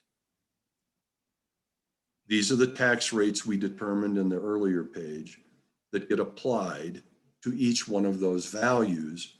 And these are the taxes that the seller has to pay. Comes up to $180,000. And so actually, the seller has ended up with $936,000. And that's not a bad day of work, okay? Everyone is actually pretty happy at that moment. But here's the example. This seller actually went to her favorite nonprofit and said, I'd like to make a charitable gift to you of some real estate that I own, and it's worth $1.2 million. And the nonprofit said, we don't accept gifts of real estate. Please go sell your real estate, pay your taxes, and make us a charitable gift of the cash that is left over. As crazy as that might sound, Some donors actually do that. So let's take a look of what happens if the seller makes a gift of the after-tax proceeds. This is going to surprise you. So bear with me. Here are the after-tax cash benefits to everybody involved in this deal with a charitable gift of $936,000. There was no net payment. There was no payment made from the nonprofit to the donor. The donor made a gift to the nonprofit of $936,000, was able to claim a charitable deduction against their adjusted gross income over the next 6 years, and so is saving taxes on the basis of the donor's ordinary income tax rate, which we earlier said was 42%. That means it's the same as the donor putting $393,000 in their pocket. They're saving $393,000 in taxes, and it's kind of like cash in their pocket. Well, also, the nonprofit is getting a check for $936,000 from the donor. Those are the charitable funds. And if you add these two benefits together, these cash benefits, a cash benefit to the donor and the cash benefit to the nonprofit, it's $1,329,000. In other words, 10% more than the value of the property itself when it got sold. And when we do this math and we show people this math, and when you think about this math, this is really the only thing I want you to remember. I want you to be able to go into an elevator and say, if you make a charitable gift of real estate, the actual cash benefits that will flow from that charitable gift could be more than the value of the real estate itself. It's a true statement. Let's take another look. Instead of making a gift of the after-tax proceeds, let's say that the nonprofit said, oh yeah, we'll take a gift of your real estate. Realty Gift Fund will do that. Realty Gift Fund will say yes to a gift of $1.2 million of a hard asset. In this case, the donor has to go out and get an appraisal in order to qualify for the charitable deduction. He is not asking for any sort of payment from us, okay? And we're able to go out just like before and sell this same asset for $1.2 million with the same closing costs and the same net proceeds at the end. The charitable gift is $1.2 million. Non-taxable, passes free of capital gains taxes. Well, really? What do you mean? Well, because here's the tax outcome for the donor, 0. There are no taxes paid by the donor who makes an outright gift of a hard asset worth $1.2 million. So let's look at the after-tax cash benefits to both the donor and to the nonprofit. There was no payment made by Realty Gift Fund to the donor. We'll get to that one later. The donor made a charitable gift of $1.2 million, not $936,000. So when applied against their tax rate, the cash benefit to the donor increases to $504,000. And of course, the net cash to the nonprofit is the $1.2 million less the closing costs, $84,000, or $1,116,000. Those are the charitable funds. Add this one together, $1,620,000 of cash benefits divided between the donor and the nonprofit, 35% more than the actual value of the real estate. This is the part I want you to remember, the lower right-hand corner. This to me is pretty astounding. This to me is when I said earlier in the program that a gift of a non-cash asset, particularly a gift of real estate, has the least impact on a donor's lifestyle because they don't want the real estate anyway. If you'll take it, I'll just give it to you. But the most impact on their legacy, this is what I mean. Charitable leverage of 35%. I just have to say, I've seen this 10 times, and I don't know what it is about it this time, Bruce, but I feel like you just did a magic trick, and I just want to give you a standing ovation. I tell you what, I get a hug from my kids every time they see this, so thank you for that. I will just say to you that, not surprisingly, the bargain sale, which is part cash and part gift, which is what I'm going to show you right now, not surprisingly ends up somewhere in between the two examples we just looked at, okay? The $300,000 cash payment that we have to make to the donor to pay off the debt is taxable. It's the partial cash payment of a bargain sale. The partial charitable gift is the $900,000. That the $900,000 passes free of taxes. The $300,000 is taxable at a prorated amount. The proration, the $300,000 is 25% of the $1.2 million. This is how the IRS makes you do it. What's your appraisal? How much cash did you receive? What's the proportion between the two? That's how we're going to proportion the tax obligation on the $300,000. Same sale value, same closing costs, same net proceeds. $300,000 are taxed.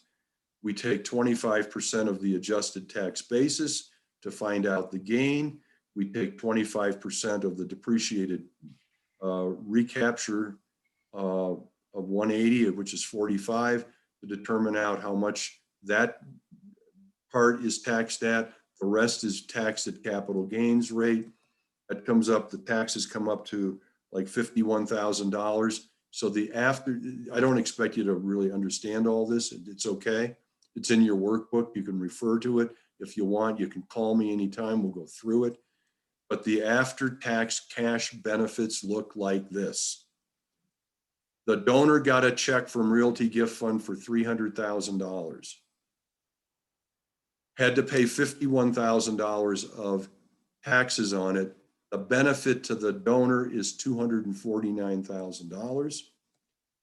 Made a $900,000 gift against his ordinary income tax rate of 42%. Total cash benefit to the donor, $627,000. And the nonprofit got the $900,000 gift, less the closing costs, $816,000, $1,443,000 created by an asset worth $1.2 million. The charitable leverage wasn't as high as before, but it's not shabby at 20%. Okay? This is why Bruce Geist does what Bruce Geist does.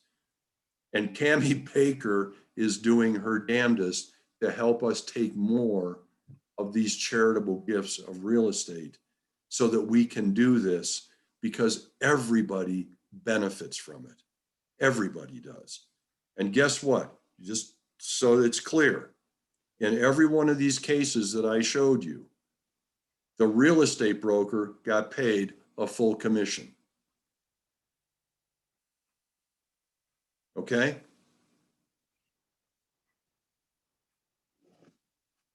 End of section 4. Head spinning. I don't expect really any questions, but if you got them, feel free. I know I've got a financial guy on in there somewhere if Scott's still around. Well, Scott had to leave earlier today. Terry just jumped off. Okay. Donna Owens says, wow. Well, look, I want to be clear about a couple of things. Realty Gift Fund is for real estate people who did not invent anything. All of these tools were laying on the ground for someone to just pick up and say, well, let's put the tools together this way. And we're not the only ones in this space who do this, by the way, okay? We are the only ones who are teamed with Cami. We are the only ones teamed with Cami who teach this. And we intend to teach this to thousands of people if they will listen to us. Real estate brokers, financial people, nonprofits, anyone who is interested in this, because Russell James, who, by the way, we've referred to many times, Cami has interviewed him. They've become buddies. Russell is a friend of mine, helped over the years. And Russell is the single most important voice in the nonprofit world right now around taking gifts of non-cash assets. He is the most popular speaker. It's amazing that he has any time to do any research, but he's got a staff that does that for him, okay? He is completely stunned by what Cami and Realty Gift Fund are doing right now, because no one teaches this class about the benefits of the charitable giving of real estate. And Linda, to go back to a question that you asked earlier,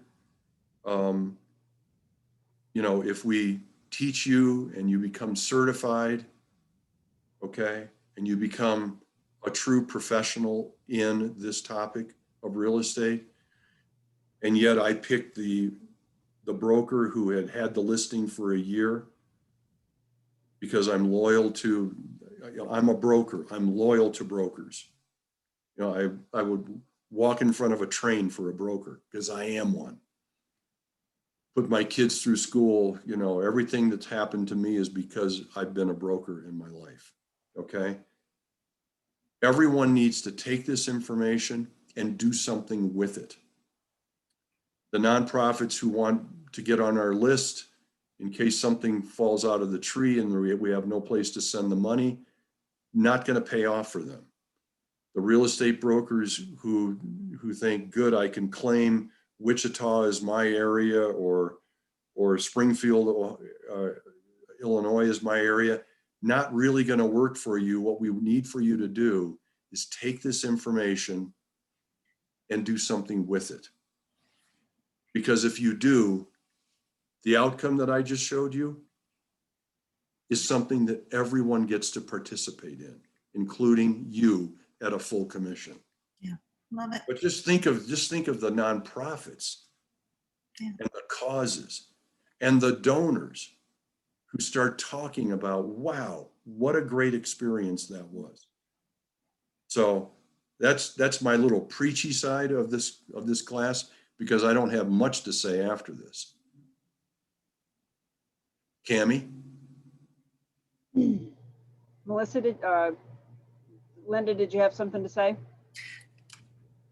I don't know how to get back on here. Am I on? You're on. Okay.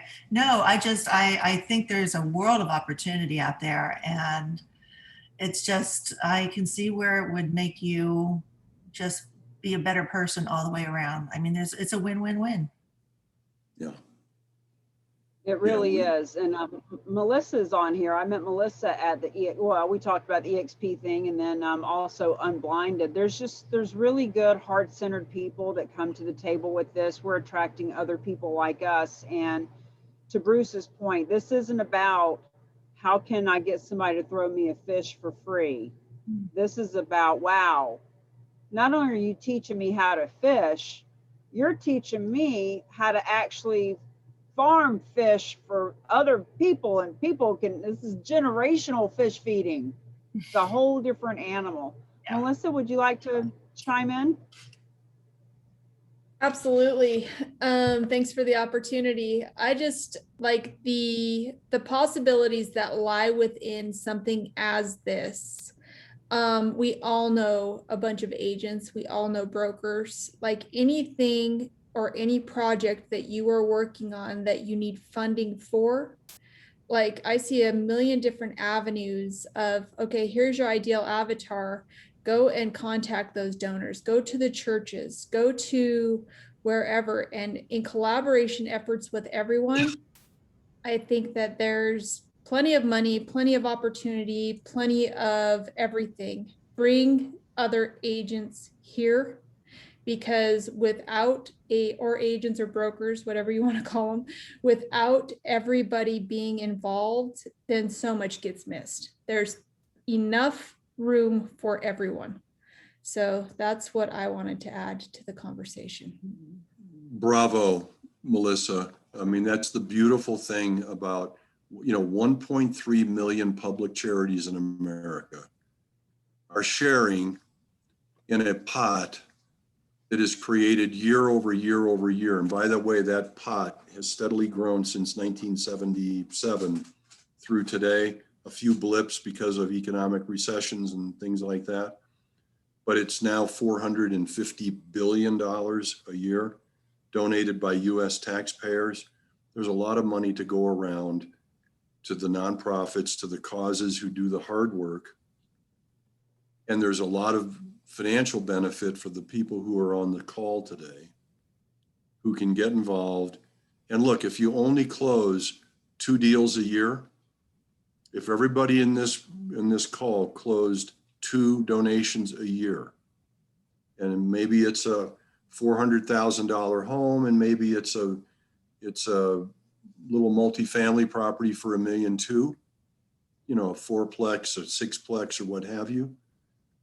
Just think of the money that's created for you and for the nonprofit world. I mean, it's pretty astounding. Awesome. Absolutely. You guys I'm are always learning on these calls too. And Bruce, I have to ask this question. If there's 1.3 million nonprofits, let's say, for example, the Girl Scouts, which is one of the nonprofits who've received a check from us. If Girl Scouts has a Girl Scout location in every state, is that 50 nonprofits or is it 1? Well, it depends, okay? As an example, the MS Society has 18 chapters across America. And a few years back, they centralized all the fundraising into the mothership, which is based in Denver, but for some reason their financial officer lives in Washington, D.C., and that's where the money goes. But in the case of the Girl Scouts, it could be, I think it's, 1,500 separate Girl Scout chapters. Now each chapter probably has to pay something to the mothership. I don't know how that actually works, Cammie, but I think you make a really, really good point that everybody in this call lives in a community where there's a Girl Scout chapter. Well, because when we say 1.3 million nonprofits, but if the majority of those, like Girl Scouts, MS, Humane Society, etc., if each one of their branches has its own 501c3, or if it's one 501c3 that is the mothership for 100 other, I'm just curious, there could typically be like 3 million nonprofit groups that are all housed under the 1.3 million licenses, if you will. You make a really interesting point, and I don't know the answer to that question. I'll ask Dr. James, because he's my buddy now too. You ask Russell, he loves you. I know that Russell James loves you. Okay, guys, just to let you know, that's basically the end of the presentation, the information that we have together. The 5th section that's called Story, Story, Story, shut up, the 4 S's. We've already been doing stories in between. So when you have the printout, you can hear the different story or read and see the numbers of the stories that Bruce has mentioned. Bruce, if there's any other last case study that you'd like to share, be thinking of that. And then also section 6 is actually me staying on with you guys for another 30, 45 minutes, just brainstorming, strategizing. Who do you want to talk to? Who can I help you think of to talk to? Because every time we have these conversations, people think of more people to talk to. So do you want to tell another story, Bruce? I'm just going to read what Christine has here. I'm just going to read what Christine has. Is this $200 per year for nonprofits? We don't have to be certified, I understand, but would like to be part of these classes and learn more and get some coaching on how to reach our audience. So it's $200 per year to be a part of this. So let me just be clear about that. Thank you for asking, Christine. The certification originally was for realtors because realtors love to get certified. They love to have designations, and we wanted to give them something that no other realtor has yet. 3 years from now, everybody might have one, but nobody does right now. So it was formulated for realtors. However, what we find is we have just as many nonprofits and financial service folks, etc. So even though you don't need to get certified to have any magical thing happen for you as a nonprofit, if you have paid the $200 fee, you are now part of the tribe to come to this class as many times as you want, and you can bring 2 guests with you. So for you, Christine, to be able to bring a fundraiser, to be able to bring a real estate agent, to be able to bring a title company, board members, someone that you think might be a good donor, someone you know that has multiple properties. In other words, the $200 will give you access to come here as often as you want and come to the Q&A with Bruce. Now, that's $200 for the year for annual certification, and then every year there'll be a re-up for certification at $100 a year. As we are having 100 people a month start to come through the certification in the classes, we won't be able to let people bring guests all the time, or to the certification might go up, etc. And when it comes to doing strategy, getting emails, getting social media campaigns, etc., we have the master membership. So with the mastery membership, we have a group, we have a Facebook group that's a private group. I do strategy calls on Thursday night at 7 with everybody. Thursday, we have individual Q&As where you can bring people to. There's 30-day challenge. There's just a lot more support that comes with the mastery membership. Whether you're for-profit or nonprofit, you need business development, period. You got to get in front of the right people, places, and profit. So that's what the mastery membership is about. In a couple of months, we're going to have that at like a $300 a month membership, like most of these kinds of memberships are. Right now, it's $1,000 for lifetime membership, and it includes the certification for the first year. Keeping in mind that the first deal that you bring to the table, whether you're a realtor, financial advisor, or nonprofit, first deal that comes to the table, if you're certified or a part of the program, you get a $1,000 bonus at the closing. So we're basically reimbursing you to get involved in the whole program so that you'll know how to go out and be proactive in finding these donors and deals. Dr. Moz says, can I be a referral agent without a real estate license for my friends who are agents and developers? The answer is yes.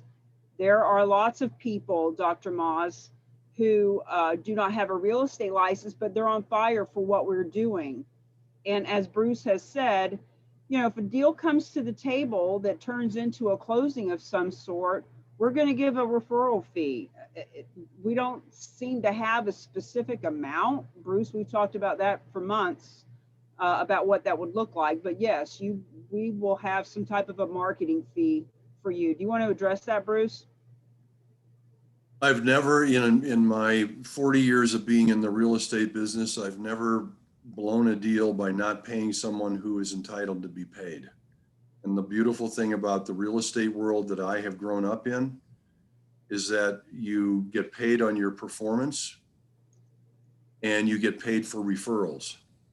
You know, if I, which I do all the time, if I refer a deal to a Colorado broker, and I don't live in Colorado, but they get the deal, you know, I'll end up with a check in my mailbox.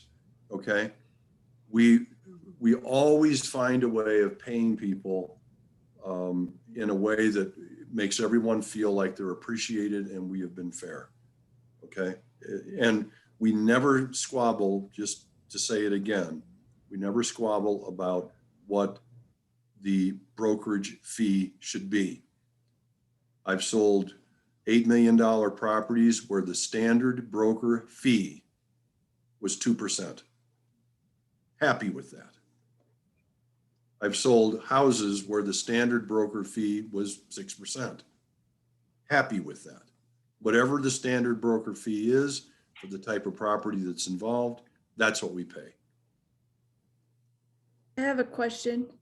Yes. So when you're talking about commissions and talking about paying, like as a licensed real estate agent, I cannot give part of my commission to somebody. So does the part of the commission come from the NPO? Or does the part of the commission, and I guess it doesn't matter, but those are in the bylaws and the regulations as far as a real estate agent's concerned. I can't give somebody who is not licensed part of my commission. Right. We won't ask you to do that. We'll take Okay. care of it ourselves. Awesome. We'll Thank take you. care of it ourselves. We'll call it we have a line item in our net gift estimate called real estate broker. And right below that, we have a line item called consultant. And we'll just call you a consultant. Perfect. Thank you. Remember, in this work that I do, I am not a broker. I'm a principal. I can do any damn thing I want. Okay. So I can pay anybody I want. I love that. Thank you very much. I do too. I do So too. everybody, I just put into chat the website to go to make sure that you've made your investment for the certification. We have a 25% discount right now. If you want to save $50, that's up to you. It expires at midnight tonight. So I just put it in the chat box if you want to get the certification. And for those of you who can see the difference between being reactive versus proactive, now that you know about this, to sit around and kind of wait for something to happen is reactive. The best way to be proactive is to stay engaged in the conversation, which is what we're going to step into right now. So Bruce, I invite you to stay. I invite you to kiss us all goodbye, whatever you need to do, because I'm getting ready to share screen and start talking about scripts and dialogue and how to talk to people. Good. I have some business I have to take care of today. I've got to teach a group of 150 estate planners in Palm Beach, Florida, in just a little bit. So I got to get ready for that. So I am going to leave you, but I appreciate every one of you who have showed up. I appreciate every one of you who have been here multiple times. And Cammie Baker, I appreciate you the most of all. So I love you too, Scarecrow. I'll miss you most of all. All right, you guys, I'm out. Hey, see if you can get a list.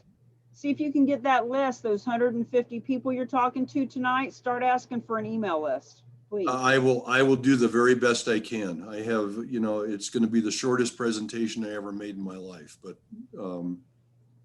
I will do what I can. Okay, great. Okay, ciao.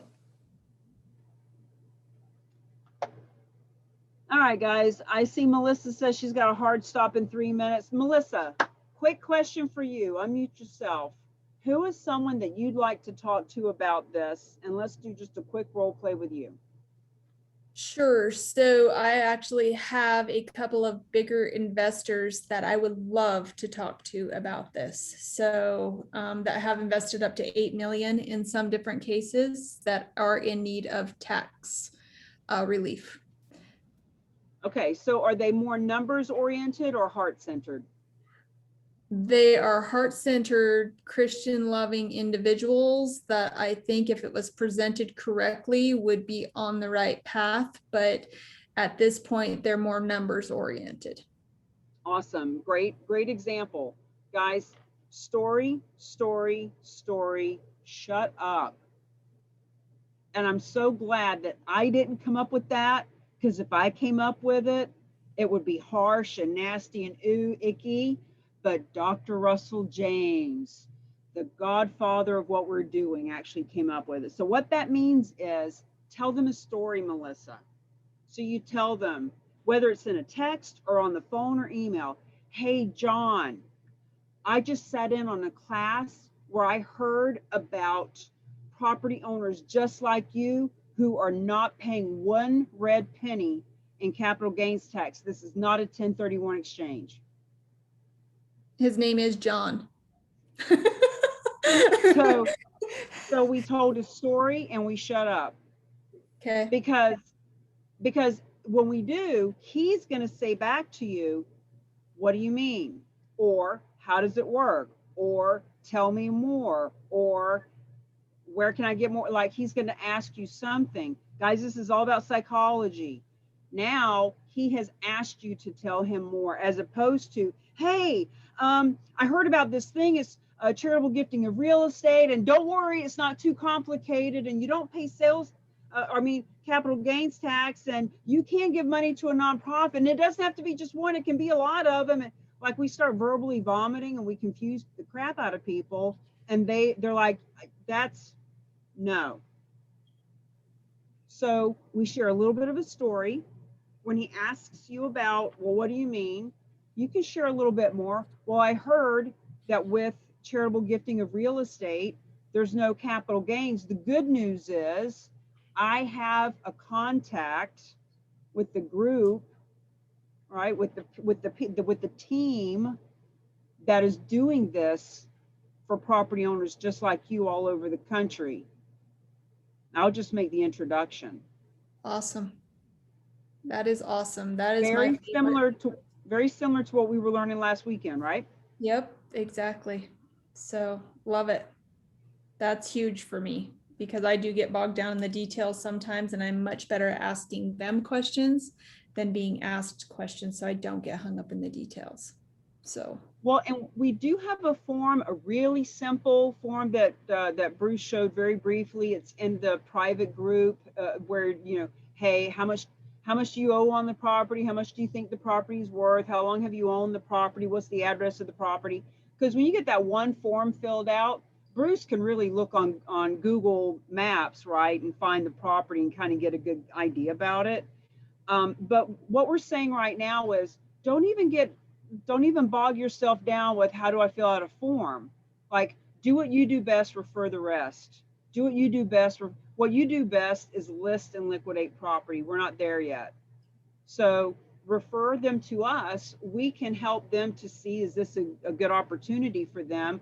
Once Realty Gift Fund is taken title, you're going to be the one that we list it with. So let us do what we do best. You do what you do best, and everybody gets paid and everybody's happy. love it. Thank you, Cammie. Thank you for the invite to be here today, and love you all. Later. You're welcome.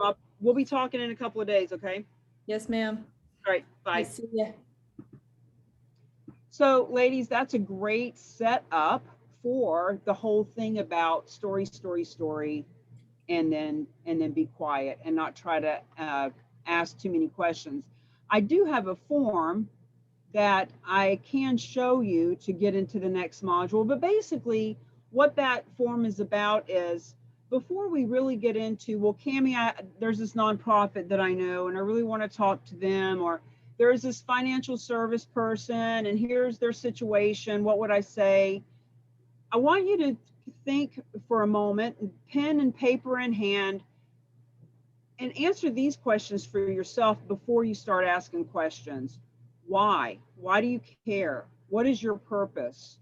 Why are you wanting to ask any of these questions? Why did you sit with us for 4 hours today? In other words, are you a nonprofit and you need to get funded? Because that's a different conversation than, are you a real estate agent and you just want more listings, versus you're a real estate agent and you want to build a team all over the country, versus you're a real estate agent and there's one nonprofit that you live and die for. You've been going to that church since you were 5 years old, and if you don't help them, they're going to close the door? Or do you want to be that real estate agent that is being interviewed by the media and everybody in the marketplace comes to you and knows who you are, etc.? Like, why? Because what your purpose is the first part of it. So when we go through the 7 P's, when we're in the mastery membership, the 7 P's are these, if you would like to write them down and get an idea. First P is your purpose. What's in it for you? Why are you doing this? What do you want? What is this all about? I know you're a good person or you wouldn't be here. That's a given. But do you want to be a good person for one nonprofit or for all of them? Do you want to make more money? Like, what do you want to do here? So your purpose. Second P is their purpose, meaning the people that you're talking to, the person you're sending this text to, the group that you're sending the email message to, the post that you're doing on social media. What is their purpose? The person that you're talking to, because that's going to change the whole conversation too. Because if we're talking about story, shut up, here's the deal. One story, the woman that was donating $25 a year for 32 years, very popular story. Everybody can relate to that, right? So if you're telling that story to a nonprofit, hey, Mary, I heard a story today about a nonprofit just like yours with donors just like ours. And they got a check for $43,000 with no fundraiser. Or same story, you're talking to a donor that's heart-centered, that wants to help the puppies or the kids or the veterans. Now you're talking to Teresa. Teresa, I just heard a story today about a woman just like you who wanted to help her nonprofits, and she was able to give tens of thousands of dollars with no money out of her pocket. Like, so same story, different spin, different perspective, different purpose. What do they need to hear? So your purpose, their purpose. Third P is your presence. How do you feel about what you're doing, what you're saying? You'll hear me say all the time, guys, we're not selling anybody anything. We are informing and educating and enlightening people to a different possibility and opportunity and situation and tool, right? We're just letting people know that this is an option. So the only selling we need to do is to ourselves. Am I completely sold out that when I tell that woman that I heard a story about a woman who gave tens of thousands of dollars without taking money out of her pocket? Do I really believe that? Is that really what happened? Well, it is. Is that what I want to be perceived as? Is that my story? Like, how do you feel about what you're doing here? Because people need to believe that you believe in what you're talking about, whether it's charitable gifting of real estate or the Lord or your network marketing business or being an entrepreneur or buying a certain kind of car, whatever it is, your presence. Are you sold out? Fourth P is your positioning, meaning how are you seen to the world? How are you being seen and received and perceived? Your positioning on social media, on Zooms, like right now. What is your name in the corner? When you have the opportunity to type something in the chat box, are you positioning yourself as the professional that you want people to see you as and that they would want to hire or work with or partner with? Positioning. The fifth P is partners. And there's a lot to be said about partners, and I'm going to get into that in just a minute. The sixth P is promoting. And the seventh P is payoff. So these are the 7 P's from purpose to payoff. And the payoff, people have said to me, well, why don't you just say paycheck or payday? Because in charitable gifting of real estate, with the real agents of change, we want more than a paycheck. We want to have influence in our community. We want to have impact in the world. We want to make an income and we want to be inspired So the 4 eyes of the payoff are way bigger than just the income and how much money we're going to make. So I'm going to reverse engineer this real quick just to give you guys an idea, because you may want to come play with us in the membership to really be participating in this in your own lives. So if the payoff is that you want to influence more women to be in real estate, I don't know, like whatever it is for you. If your impact, do you want to have an impact in your community, in your state, in your region, in the nation, in the world? Do you want to stop human trafficking? Like, do you want to have an impact and save at least 10 children a year from human trafficking? I mean, whatever it is for you, your income, however much you're wanting to make, look, this is the biggest win-win-win. You can't make money unless the nonprofits are getting paid. The nonprofits can't get paid unless you're making money. That's how you make income, is when you're making money, making a difference. So whenever you know whatever your payoff is, reverse engineer. The best way for me to have those things, for me to save those kids, and for me to get gold star next to my name on the board in the office, because I've got 28 listings, etc. The way for me to get that is to promote. But instead of promoting by myself, for myself, that's kind of boring and it takes a long time and it's painful. What if I was more efficient and effective and had more fun promoting by having partners? Partners. I use this example a lot. If you love veterans and you want to help veteran businesses and you want to help veteran nonprofits, there's a whole list of partners right there. All the businesses in town that love veterans, all the veteran-owned businesses, all the title and mortgage and all of the real estate related, all of the nonprofit veteran stuff, just there's all kinds of different partners in there, including the veterans themselves that can help promote this property that you have listed, because their nonprofit's going to get $800,000 when it sells. So partners to help you promote, but before you can look for partners, you need to be positioned, because you need to know that everybody's going to do to you exactly what you did to me. Every one of you, before you came on here, whether it was one quick peeky peek for 10 seconds or whether it was 4 hours of my face on YouTube, you checked me out. You creeped on me. You looked a little bit. Who is this person? Do I really want to see what they're all about? What is this charitable real estate? If I wasn't positioned in some way that was intriguing to you, you wouldn't have shown up. So we want to do that for you too. You want to be positioned so that people say, yeah, I want to partner with Debbie. She's a hot ticket. She's doing big things in the world. I want to partner. Yeah, I'd love to promote with her. So when we talk about who are we going to talk to and what are we going to say and how do I talk to this financial advisor and all that, I need a little more context before I can answer that question. I need to know why you're talking to them, what's in it for them, what are you wanting to get out of this whole deal? What is your goal? Because when I know who you want to do business with and I know what you're passionate about, then I get the download of, oh, well, did you think about doing this or that? So having said all of that, who wants to come on and talk to me that we haven't talked to or seen yet today? Dr. Moz, would you like to turn on your camera and come on and play? You've been chatty in the box there. Sure. Awesome. Let's play. I don't see you, but I hear you, so I'll just go with.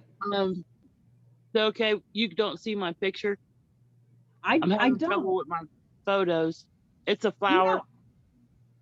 Yeah, don't worry about it. For some reason with Zoom, if you have your camera turned off, we don't even see the screen anymore. Oh, hold on, I'll try to get it to work.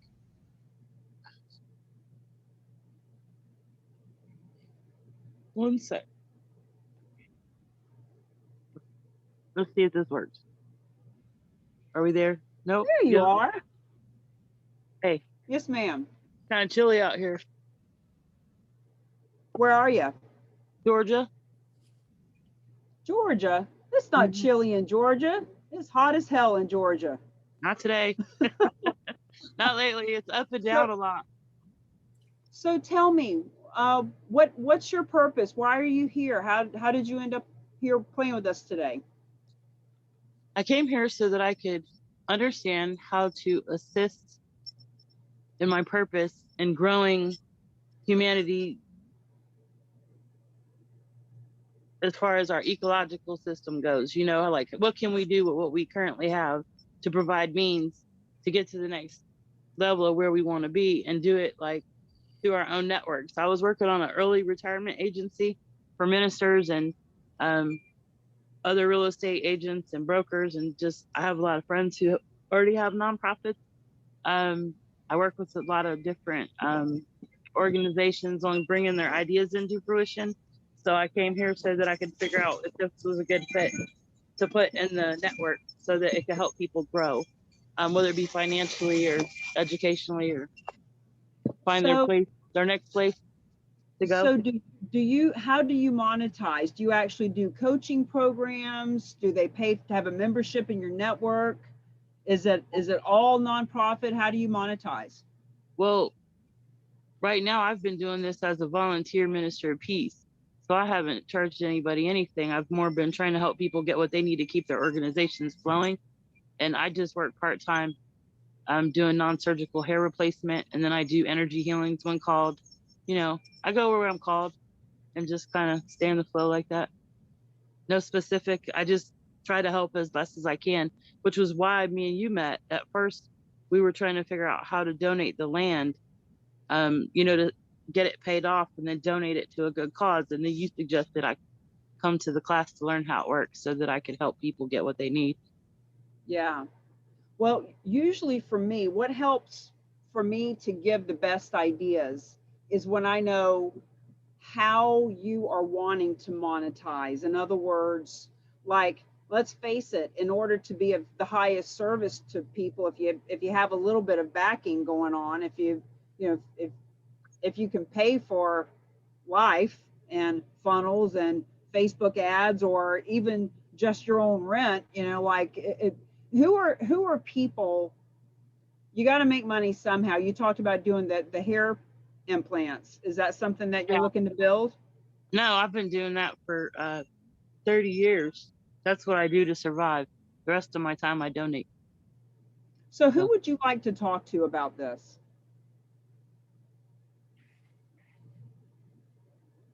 right now I want to talk to a female that I met that does development for large corporations. She finds land or residences and then flips them or whatever. And then she says sometimes she has people that want to donate. So I was trying to figure out what I would probably just introduce her to you guys so she can see how it works. So I wouldn't know how to explain it to her or how it would work for her. Like if she was to build a community, say for a nonprofit, would I don't know how that would work with you and her, because she finds the money and finds the investors to purchase lands, and then they develop it, and then they all make money on it when they split in the end. Whereas this, I'm trying to understand the difference. Like if I bought a land for 500,000 and the plan was a $22 million construction project, which, you know, would eventually multiply itself as it sells, how would that come together with you? Like what well, part would you play in well that? our basic business model is that when people have real estate that they want to donate because they love a nonprofit and they want them to flourish, they want them to have more funds, but they don't want to take it out of their pocket. They want to pull it from their wealth bucket of real estate. So Mm-hmm. when people donate the real estate, that's what we're all about, real estate donations, period. So if a piece of real estate is donated and we liquidate it and create cash, whether it's 100,000 or 100 million, we're helping to create cash to give to the nonprofits, any and all of them. So without confusing anything else about getting real estate and developing it and then splitting it off and making resorts, and no, donate it, we sell it and give you the money. Keep it simple. Can it be more complicated and convoluted? It can, but that's not where I want to go right now. So So- where would we look for the people who want to donate? Like Well, in my area, do I just ask people who have their land up for sale, or no. would you want to donate it? See, I don't know. this is why it's so important for me to understand your purpose Mm-hmm. and the purpose of the people we're talking to. So to say, well, I just want to find people who'll donate for nonprofit. Well, what nonprofit? Are we looking for veterans who love veterans? Are we looking for animal lovers who want to help animals? Are we looking for spiritual people who want to donate real estate for spiritual purpose? Like, there's just way too much out there for me to be able to grab a hold of something. At the end of the day, what I want you to know is you want to share a story. Because if the person you're talking to is all about numbers, they just want to save money on taxes, they just want to make money is probably not our people. But people who want to save money and do the right thing, then we share a story about this class we sat in on where property owners just like you are liquidating real estate with no capital gains tax. Okay. Because for some people, that's going to turn them on. For other people, they don't want to hear about capital gains. They want to hear about, hey, I sat in on a class where nonprofits just like yours are getting funded by six figures, $152,000, $300,000. Those are the stories that you heard today. MS Society got a check for $152,000. So to share stories about how nonprofits just like yours are getting these kind of checks, that gets that nonprofit's attention. But I'm going to let you sit with that because we're running out of time, and I'd be happy to talk to you about that a little more on a personal note.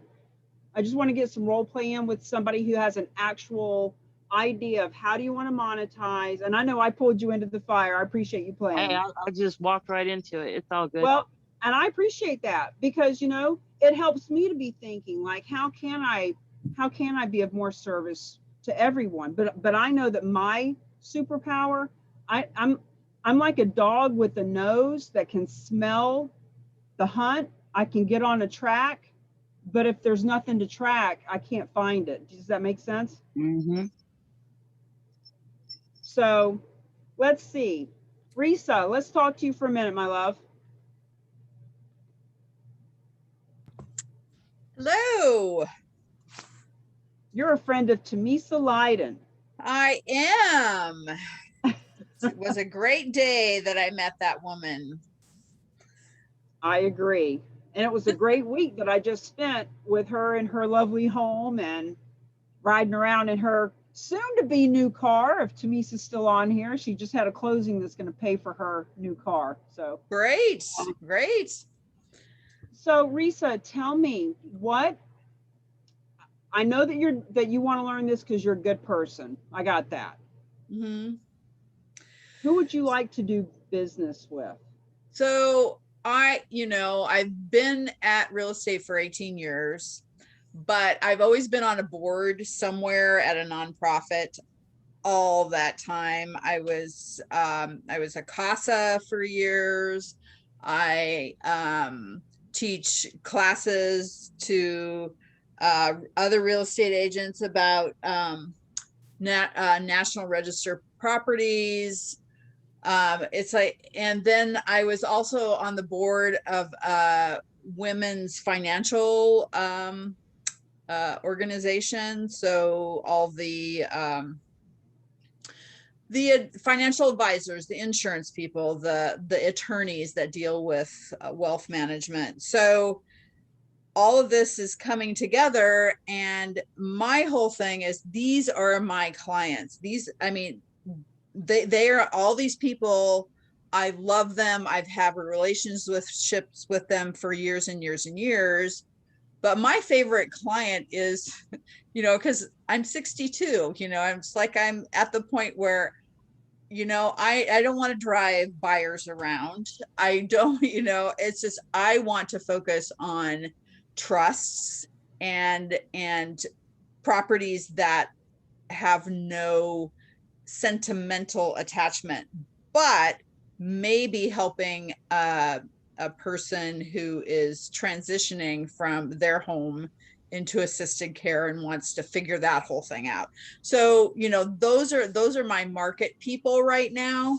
And Debbie, I am also licensed in Washington and Oregon. So and so I have a good group surrounding me already, and it's just to educate. So like I said, I taught classes to other realtors about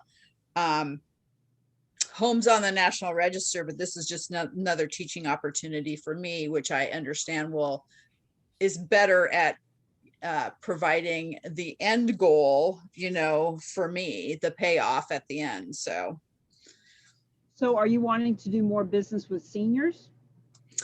well, not necessarily. I mean, I am and that's how Tamisa and I started talking. As a mutual friend of both of ours introduced us.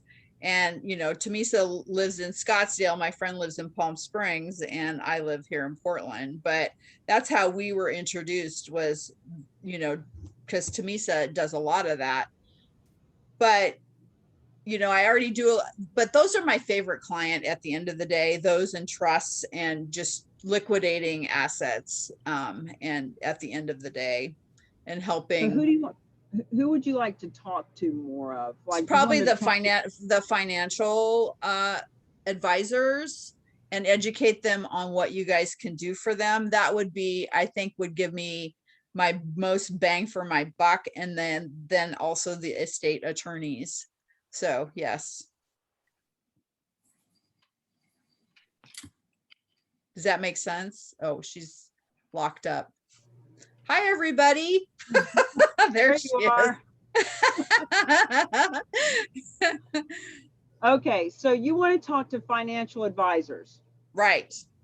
Do you want to talk to the ones you already know, or do you want to add more to your list? I'm going to guess you want to add them too. So I would add them too. I would practice on the people I know, and then, but they are in positions. Some of them are on this board of this association, and it's a national association, so it's not. But some of these women are on the board of this local association, but they have national conferences, all kinds of things. So that would be a good start. So here's what we know about financial advisors. So we need to know what is in it for them. What's their P, right? What's their purpose? And, right. You know, there's going to be some that, you know, that just love our seniors, and they just want to eat them up. Right. Help those seniors. So if it's a financial service person like that, then the story is going to be, hey, Mary, I just sat in on a class where I learned how financial advisors just like you can really help their clients who are in the last phase of life to, you know, to leave a legacy to the Alzheimer's and the Parkinson's groups, et cetera. Like there's just there's this tool that I've never heard of before that you can leverage to be a bigger service to your clients. But then there's other financial service people that the story is, hey, there is a niche out there that I've never heard of that can help you double your assets under management. Right. So story and shut up. Right. So you're asking me to give you a story and shut up? Well, I'm saying that's what I'm saying that's what I just did. Right, exactly. Right? And then so they'll start asking questions. Exactly. Right. And look, financial people are a completely different animal in that they're analytical and they're numbers driven, and they may want to barrage you with a ton of questions. And I get that. And you're going to have to be able to say, David, you're the numbers guy. I need to introduce you to the people. Assets under management is not my thing. But what I learned that financial service people like you are adding hundreds of thousands, millions of dollars to their assets under management. And let him ask you a question or two, and then just say, you know, let me get you on the phone with the people that are doing this. Because financial service people, see, here's the beauty of financial service people. We have to really kind of stop and think, why them? They already understand the tax consequences. They know that their client won't pay capital gains on real estate that they donate. They can understand, if they donate a piece of real estate that's $1 million, but they only need $300,000 in a write-off, then theoretically they could get $700,000 cash out. Like, they understand the numbers aspect, but the problem is they've never known a nonprofit that would accept real estate or give cash back out of the piece of real estate. They don't know them. So you are providing, hold on a second to me, so I'm getting it to you. You are providing for them an arrow in their quiver. See, this gives us as real estate agents a unique sales proposition nobody else has. The high net worth people in your marketplace do not know about this. 6 months ago, I Googled who's the most successful woman in real estate. I'd like to have a mentor, a woman in real estate that I can look up to. The woman's name was Dottie Herman, on the cover of Forbes magazine, most successful woman in real estate. Found out she has a radio show on Saturdays, 10 a.m. You can look her up and call her. And I did. And I called her and I said, hey, this is my name. This is what I'm up to. Charitable gifting in real estate. Completely clueless. Billionaire in real estate. Doesn't know. Because this is just not something people have heard of. So what we want to know is, what we want to go into these conversations knowing is, they understand the benefits, but they've never been able to provide them to their clients because nonprofits say no. Right. So And we can help them understand the reason that you want to, and look, I've had to learn this, guys, because I've lost I've lost whole financial companies that said, what's in it for us? And I couldn't articulate it 8 months ago. But now I know. When your clients, Mr. Financial Service Person, take cash out of their assets under management to donate, that shoots you in the foot because you don't get fees on that $100,000 they just donate. But when they donate from that wealth bucket of real estate that you're not getting paid on anyway, first of all, they didn't take any cash out. Second of all, they can put cash in when the property sells. So I don't want to confuse you guys. Story, shut up and bring them to us. I just want to give you the reason why this is so important to me. So you got something, hon? Well, I just wanted to say that for Risa, if working with seniors is where, when I started working with seniors is where I made the path to elder law attorneys and financial service industry people. And they have been my biggest resource for seniors because they have been taking care of these people for decades sometimes.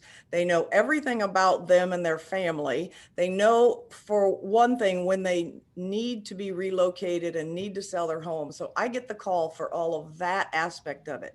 So I've been working with them for quite a few years, different ones, and adding this new caveat, niche, whatever has given me a reason to reconnect with those that kind of, I haven't had referrals from for a while, or, or maybe never, but reconnect and say, hey, there's this new, these new stories I've heard about, or this new, this program I was on, and let me share this with you. And they all know, because they're financial planners, they know about charitable trust, they know about giving, but they haven't made that connection. And I feel like I'm going to be that bridge between them now and their clients to say, hey, we've got something new to look at or work with you on. And it just creates a better and more collaborative method to the madness, or mission to the madness of what's going to take place in their next 10, 20, 30 years of life. I never refer to it as the last chapter of life. I refer to it as the next living chapter of life. What are we going to do and how are we going to restructure? But this just opens their minds with stuff they've probably already known, but haven't known how to interpret it or present it to their clients, especially because what Cammie says, the nonprofits don't take it, but most of those financial people and elder law attorneys are on boards all over your state. I And know, it's amazing. Tamisa is going to be doing some presentations in Scottsdale with another very significant speaker in that area who can help to get some wording around a presentation. But basically, Risa, what you can do is, for right now, you share a little bit of a story. Hey, Bill, sat in on a class, learned about how we can add hundreds of thousands of dollars to your assets under management. It's really quite fascinating.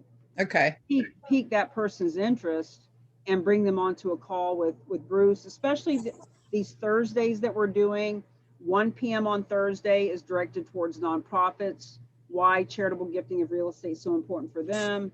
2 o'clock is around donors, why this is so great for donors. 3 o'clock, I'm doing it around realtors, why realtors want to get certified and learn about this type of a thing. So what we're doing is we're providing these different, Q&A. Then Bruce has got his thing on Wednesday at 1 o'clock, because we want to provide these platforms for you guys to come and participate in so you can bring people to it. But it sounds like, especially if you have Tamisa helping to guide you in this, it wouldn't be long. It might be a week or two from now. You could put together just a quick Zoom, like 10 o'clock in the morning, 2 o'clock in the afternoon. We can come up with a catchy topic. Three ways to increase your assets under management. Like something silly like that, that's simple. But if it's 30 minutes and you show them how they can, and basically what you're doing is you're getting them to come there to understand that you are the go-to person for charitable real estate specialists in your area. You're basically telling them, hey, this great tool that you've always known about, but you could never use because the nonprofits just wouldn't take real estate. We fixed that. We got the tool. We got the secret sauce. And we need them to know that not only is this a unique sales proposition for you as a real estate agent, for them, now that they can do this for their clients are going to be referring them to clients who are using a different financial service person who's saying, nonprofits won't take your property, so you can't go that route. Right. Yay. Thank you. I have to run, so it's been fun. Yeah. Bye, everybody. Thank you, Tamisa. Bye, thank you. Let's see, or me cruise obituaries. Christine, you're funny. Well, at least hey, Christine, at least now, instead of saying, hey, can you throw me a fish? You're thinking, I can go find a fish over here in this net, or maybe at the end of that pole. Good for you. You're thinking about it. So ladies, I'm going to bang off as well. I would love to have a chat with any of you about what's next for you. So just to kind of make it really simple, if you've gotten everything you needed today, God bless, man, go out and help a nonprofit make some money. Go out and do whatever you can with it. We just want to see nonprofits get funded, and I want my real estate friends to have something fun and entertaining and educational to go talk to people about. If you can do it on your own, have at it. If you want to work with us, here's 2 ways I'm going to suggest. Number 1, simple certification. Right now, you got a 25% off coupon until midnight tonight for the $200, makes it $150.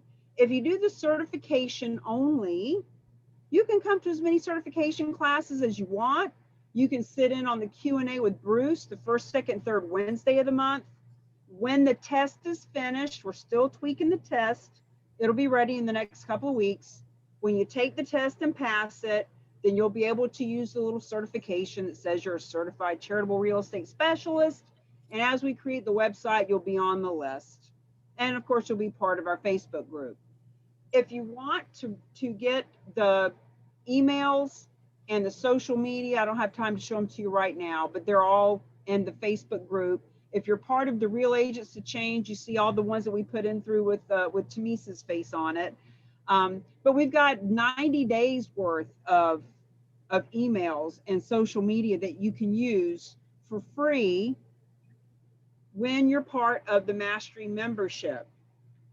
And that is going to be $300 a month, starting in June or July. We haven't worked it out. We got all kinds of systems put together. $300 a month, or you can make a one-time $1,000 investment now, which includes the certification and Mastery membership for life. So you'll get access to all of that social media. You'll come to the Thursday night trainings at 7 p.m. that I do.